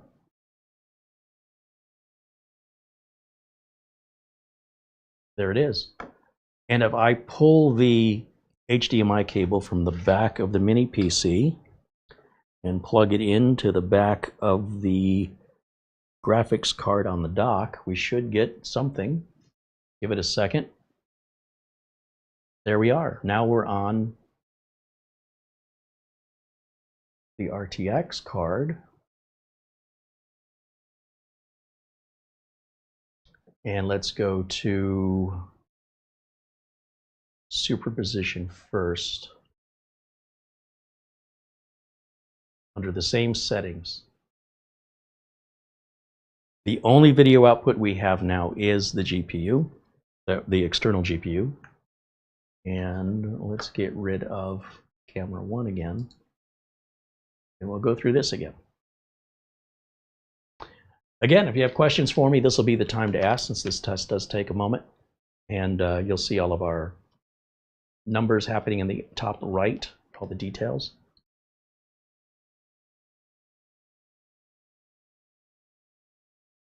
And then once this is done, we'll go ahead and run Cinebench, and then we'll wrap up today's video. So if you have questions for me, whether it's the keyboard, the dock, the Mini PC, I will do my best to provide answers. It's my understanding the dock only works with graphics cards, but it may vary from dock to dock. I've never used one until today. So I'd have to grab some other PCI device like a PCIe device, like one of my Elgato capture cards, to see if it would work in there. My understanding is there are some that will and some that won't, and I don't know specifically on this one. Why are you smiling, Mara? Because that's the dumbest and the coolest thing I've ever seen all in one. I thought that was me. Well, okay, you're in that same category. However... Woo, you should feel the heat coming off of this graphics card. I'm absolutely... This will keep you warm in the winter. That was mine. I know how hot it runs. Yeah, but can you imagine having this? You could lean it on its side and just have it blow at your face, and you would be happy. I would be. Because Mara likes the heat. I do. So again, the dumbest Come over here. and the coolest thing I have ever seen. Come watch the cables back here. Everybody's watching the benchmark. They can't see anyway. Just put your hand over the top of the video card. Yeah, it runs hot. Then you got heat coming out of the back I of the power was gaming supply. like crazy on this thing. And then you've got some heat coming out of the back of the mini PC. There. Ooh. That's going to warm a little room up. Yikes. Yeah. This is perfect to use as my heat rock. You would love this. But again, it's the dumbest and the coolest thing I've ever seen, all in one. There you go. That's a And you still have RGB. right? Right? Yeah. Watch your step there. I know.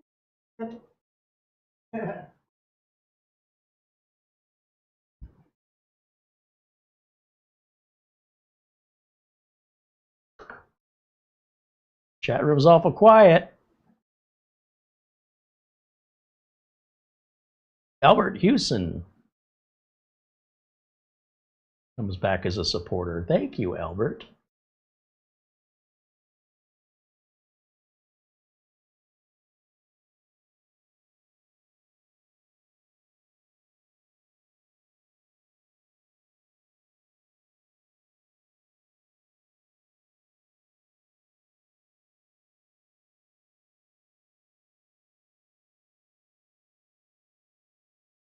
Wow.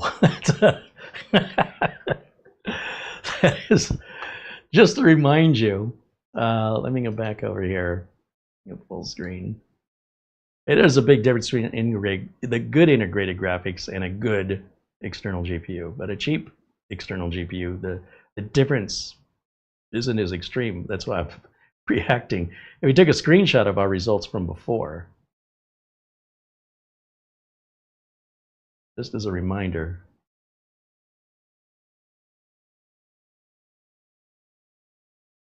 Can I move this where we can see it?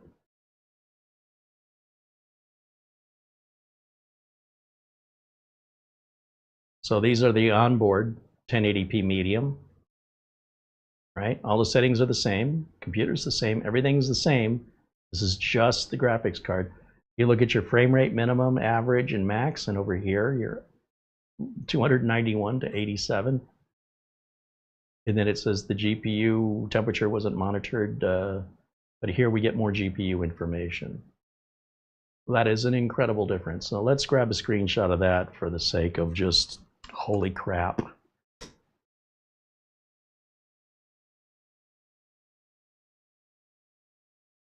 And we'll just grab that.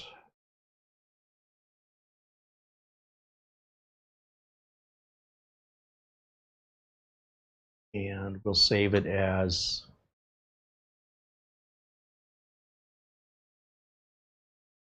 JPEG. We're going to call it superposition results RTX 3080. I know them apart. Okay, so we will have that recorded. Done and done. And yeah, let's try the same with Cinebench. Now you got me curious. Because I thought Cinebench was more CPU heavy, but maybe I'm wrong.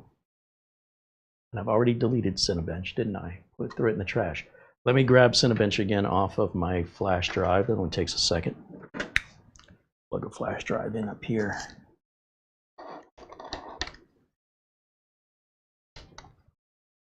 Thank goodness I have plenty of USB ports on this thing. Well, not plenty, but I have extras, let's just say. Not to mention the USB 4. What is this complaining about? Properties. Do we get some encryption going on here? Why is there a... What does that hazard want?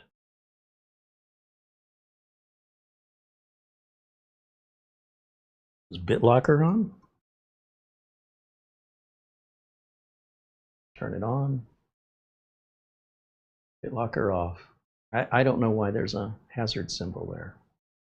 Well, let's not go down that rabbit hole right now because everything's working and I don't know what that symbol means.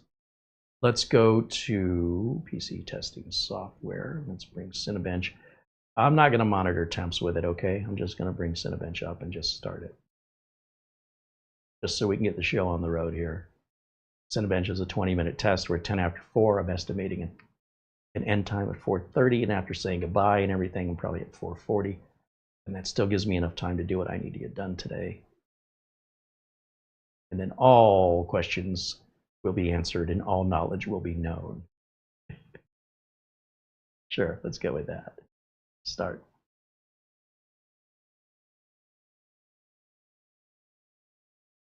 Does it tell us which graphics card? I think it doesn't have a choice. I think without an HDMI cable plugged in to the other card, it doesn't work.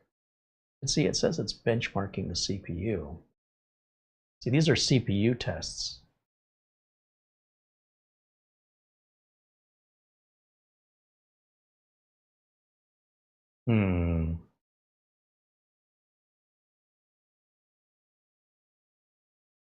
I don't think it's going to make any difference.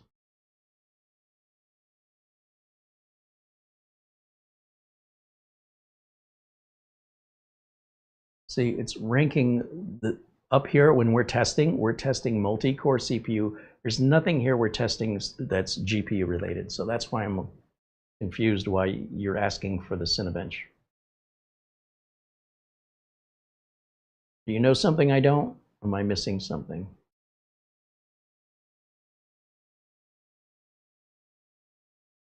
Mark Gaines says, does Carey, does Minisforum offer a wall bracket for that PC? I guess you joined us late, Mark, because when we did the unboxing, we showed exactly that. So yes, it does. We call that a VESA mount, VESA. Dustin Fuller says, great stream as always, Carey and Mara. Thank you, Dustin. Thank you, Mark, for your generosity as well, as always.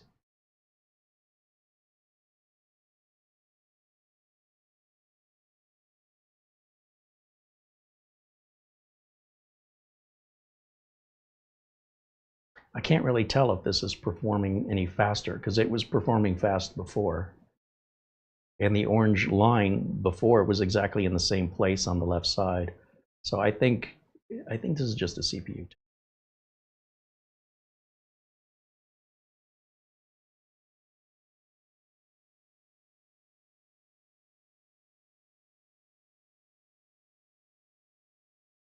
So I think we're going to stop this. Let me go full screen over here. I don't see the point in this. And nothing's going to change with anything CPU. That's why I say, well, what's a good gaming machine? Well, it depends on the games. If your games are CPU intensive, like that Cinebench test, you don't need to spend all that money on a high-end graphics card. But if you're running something like Microsoft Flight Simulator 2020, is it 2024 now? Still want to know what that exclamation is there for. Doesn't tell me anything. Cover the mouse, does it say? Nothing. All right, is it just warning me BitLocker's off? I mean, I already know that. We do have a couple other benchmarking programs. The one that I like, right over here, the AH Tech demo. I'm not sure that doesn't have prerequisites we also have to install. You know, that's a 4 gig file. That's a pretty big file. Of course, the old Heaven benchmark, you know, that's the old standby. Out of curiosity, we could run it, but it's going to smoke that. Guarantee this level of computing power was not available when that Heaven benchmark was created. But I'm sure it'll still measure it. It'll just, you know, be really big numbers. So this AH Tech demo may be more beneficial to like ray tracing testing and things like that.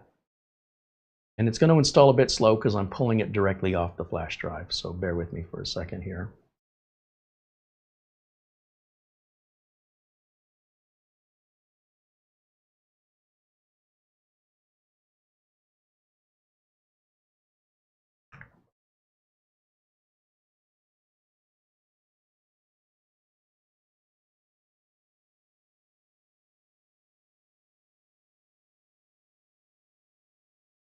The ships in Avengers are hell carriers. Thank you, Frank.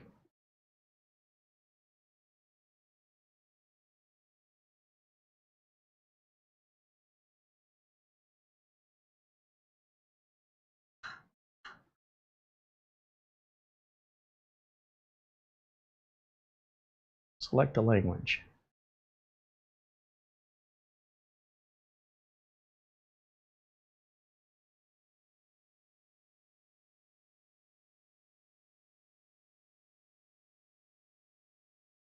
These demos, you can usually download these right from NVIDIA. If you Google search the NVIDIA demos at the NVIDIA website, if you want to test out your graphics card, presuming it's an NVIDIA graphics card. So that's where this Atomic Heart tech demo came from, directly from NVIDIA's website. Pretty sure NVIDIA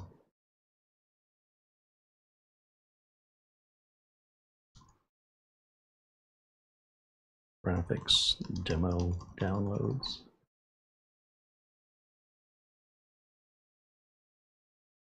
Yeah, there's Reflections, there's Atomic Heart, Final Fantasy. Some of these are kind of old too. But these are all free for you to download, assuming you've got the hardware to run them. The newest is on top. So Atomic Heart is one of the newer ones, and it's really beautiful to watch. The Reflections demo is really, really short. It takes a long time to install. These both came out or made available 6 years ago. So you can imagine how much more advanced this stuff has become. But that's how I found them. And that's where you can find them too if you choose to compare your system to what you're seeing. Everything I do, you can do too. I'm not using anything proprietary or have any secrets. There's nothing up my sleeves. I'm wearing short sleeves, so you can always see. There's nothing ever up my sleeves than my arms. And yeah, I think we're going to be good on time today. Should be able to get this done. This is a big demo, but it's really, really beautiful. It's one of the most impressive computer-generated graphics I've ever seen, and I guess it comes from a game called Atomic Heart that I've never heard of, I guess. Or I'm just that old and out of touch that I don't know what I'm talking about. Maybe a little of both.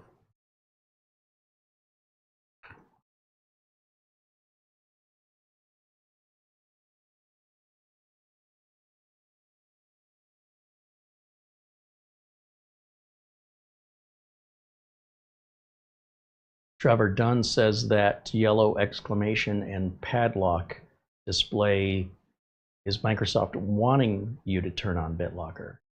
I don't recall ever seeing that displayed that way on any computer before. If I look here on the streamer, it doesn't show it here.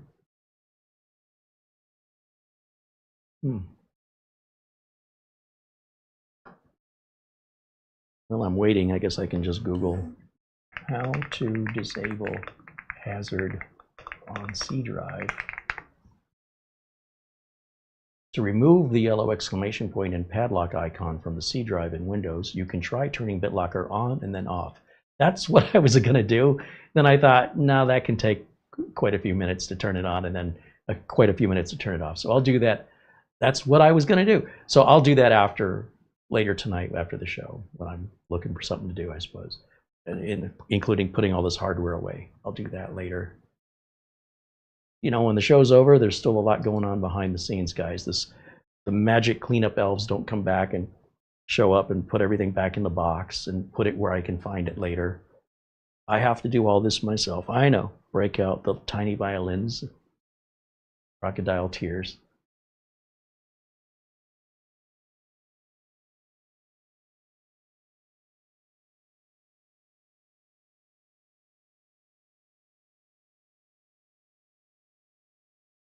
Mark Gaines said, Carey, the exclamation mark typically indicates a BitLocker is enabled, but not fully active or automatic device encryption is disabled. I've never seen it before. But all right, let's get through this right quick here. So looks like the installation's done. Click finish.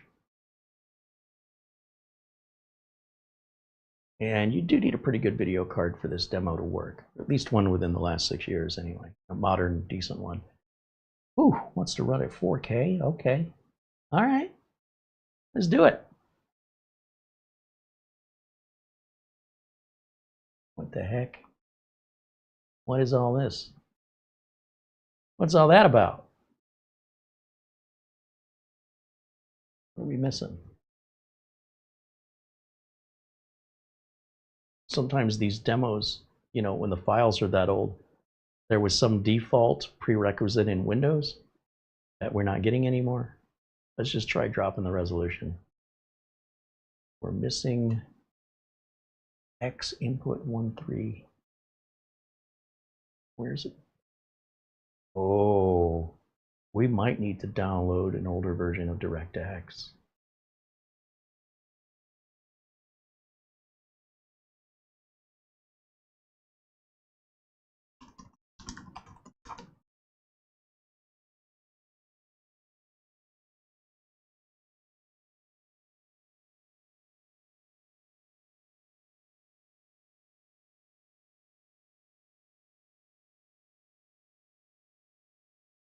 I don't want the Bing bar, come on.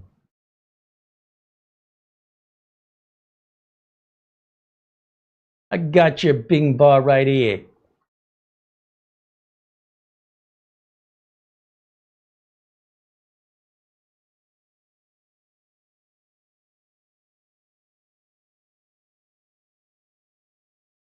Yeah, we're off to the races. Is this what it wants? I don't know. I'm guessing.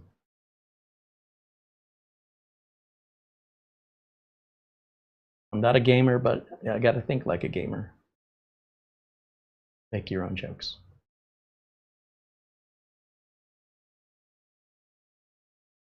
Just trying to get past this level of the game. It's called getting the game to run. Fun game. Play it all the time. Well, getting something to work is the game. And if what I'm trying to get to work is the game, then that is the game of the game. Are you game? Game on.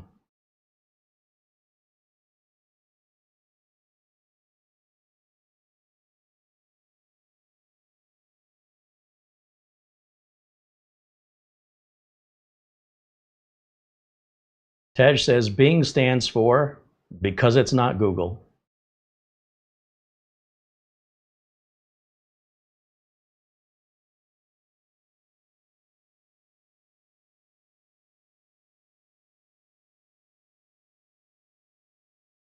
John Lewis says another great content video. Thank you. Thanks, John.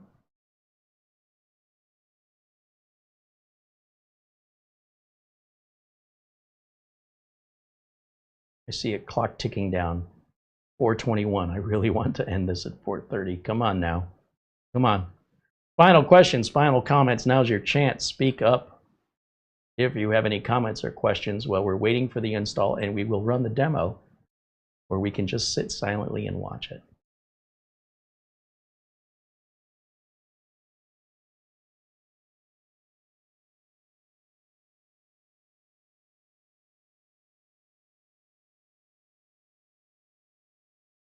Assuming this fixes it. Trying to be positive.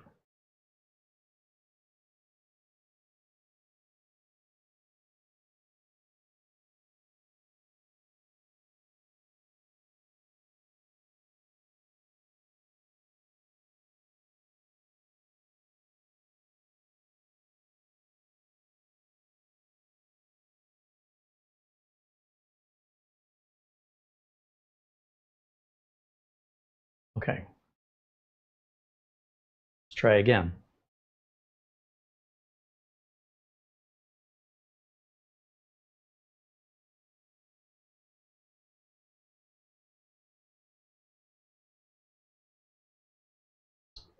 Not errored out yet. That's a good sign. Oh, something happening. This is new. Oh, I think it's going to work. I got a good feeling about this. Loading. All right.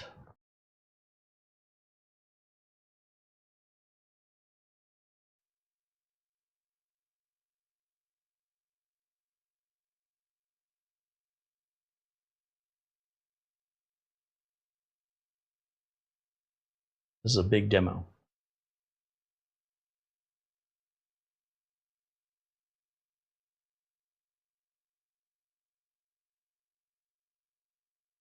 Patrick says that's definitely a quality mini PC there. If a replacement gaming laptop ends up out of my price range later this year, I might consider possibly this mini or similar. Look, for gaming, I'd still go to the Atom Man lineup. That G7 Ti is amazing.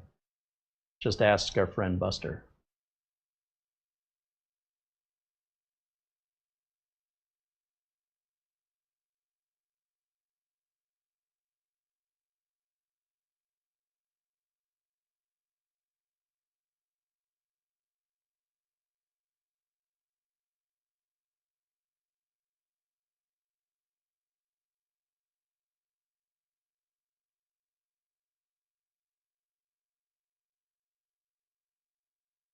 This is all computer-generated graphics you're looking at. This is not like somebody encoded a film. Everything you see on the screen is being created by the graphics card. This is like some Hollywood level stuff here, in my opinion.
I'm going to go ahead and start saying goodbye to everybody while the demo runs. Thank you so much for hanging out with me today.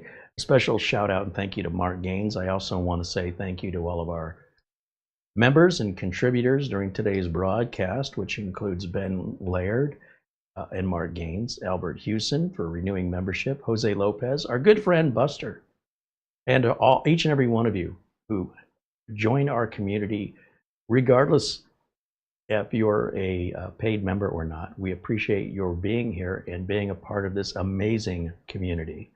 A shout out to Mara, of course, as always, for all the hard work she does in the background, from thumbnail creation, video notes, answering your emails. If you're just joining us, you entered the video late, you can always rewind right back to the beginning at any time. And you will see a chat room replay once the video is finished processing, which may take a few hours, and then after that it's always available. Shout out to our friends at SCD Keys. They're the folks that I go to when I need a Windows license or an Office license, because I don't want to overpay and I don't want to get ripped off. And they're reputable. They've been around a decade and a half, if not longer, and they have 6 months of support included with every purchase. Use the coupon code Carey to save 30%. That is not a commission link. Just trying to save you some money. It's not like if you buy it, I get paid any more or any less, okay? So if you're wondering what my motive is, if you have any problems with anything, whether it's something with SCD keys, questions, or even about Minisforum or anything we show on the channel, reach out to our email if you would, or join us on our forums at careyholzman.boards.net. Those are public forums. They cost nothing. They're open 24/7. Leave a post and watch for a response. Or, of course, you're welcome to leave a comment under the video. If we can answer it, we will. If you have an issue that we need to resolve, we really want to handle that privately. There's no sense doing all that in a public way. It's not professional, and we will see it through no matter what. We'll get you to an answer. For anything that we endorse here, it does come with some peace of mind, and we'll do whatever we can to help you if it's even necessary. I think that is our demo, and let me jump back over to camera one. And I also want to shout out and a thank you to Minisforum, who sent us the keyboard and the DEG1 external dock. Mara's letting us borrow her prized possession, her RTX 3080. And thanks to all of you for making it possible for me to purchase the AI X1 Pro for my own personal needs. And then, of course, we still have the prototype that Minisforum had sent us a couple months ago. So, yeah, pretty darn cool stuff. And just an extreme example between the budget PCs, which we've been focusing a lot on because, you know, we'll sell 20 budget PCs for every one $1,000 plus computer. That's just the nature of the market. So we don't want to alienate anybody. You know, we don't just want to show high-end or enthusiast equipment or just gaming equipment or just budget equipment or just office equipment. I try to do a little bit of it all.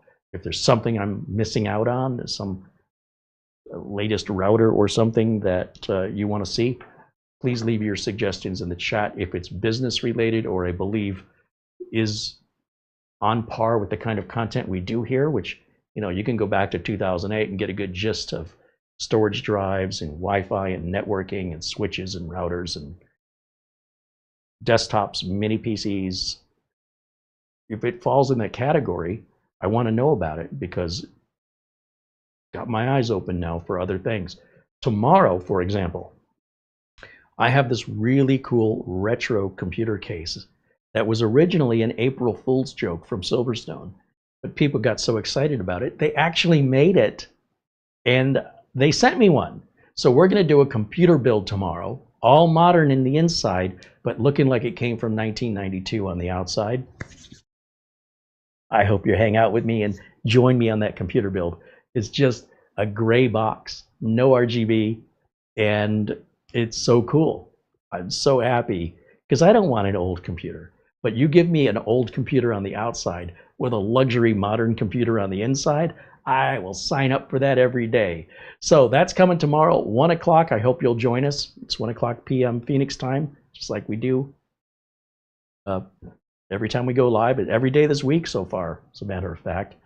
And if you've not subscribed, be sure and hit the like and subscribe button, because that will make sure that YouTube knows when you hit the thumbs up, you want to see more content like this. Doesn't really benefit. I know content creators will tell you it benefits them. Nobody really knows. And the subscribe button, these are for you. They're not for me. This is so you know that when you subscribe, you'll be made aware of it by getting a notification turned on. You got to hit the little bell, by the way, to turn the notifications on after you subscribe. By hitting the thumbs up button, you are telling YouTube you want to see more content like this, even if it's not from me, but from other creators. That's what those buttons are for. They're for you. They're not for me, and I don't care what other content creators say. They could be right, but I think they're wrong. I don't think it makes any difference to the algorithm. What matters is how many views you get and how long your viewers stay with you. You got a 4-hour video and your average watch time is 2 minutes, it's not going to work out well regardless of how many likes and subscribes you've got. So that's why, just like thumbs up with Netflix or any other service, that's there to train the AI or the algorithm what kind of content to present you with that you will most likely want to see. Just a massive misunderstanding online. And so for that, you know, sometimes people say, oh, I'm going to give you, you've earned a subscribe. That's not for me. It doesn't do anything for me. That's for you, and you're welcome. All right. Went off on a tangent. Thank you so much for watching. I hope you'll join us tomorrow for our retro build. Until then, bye for now.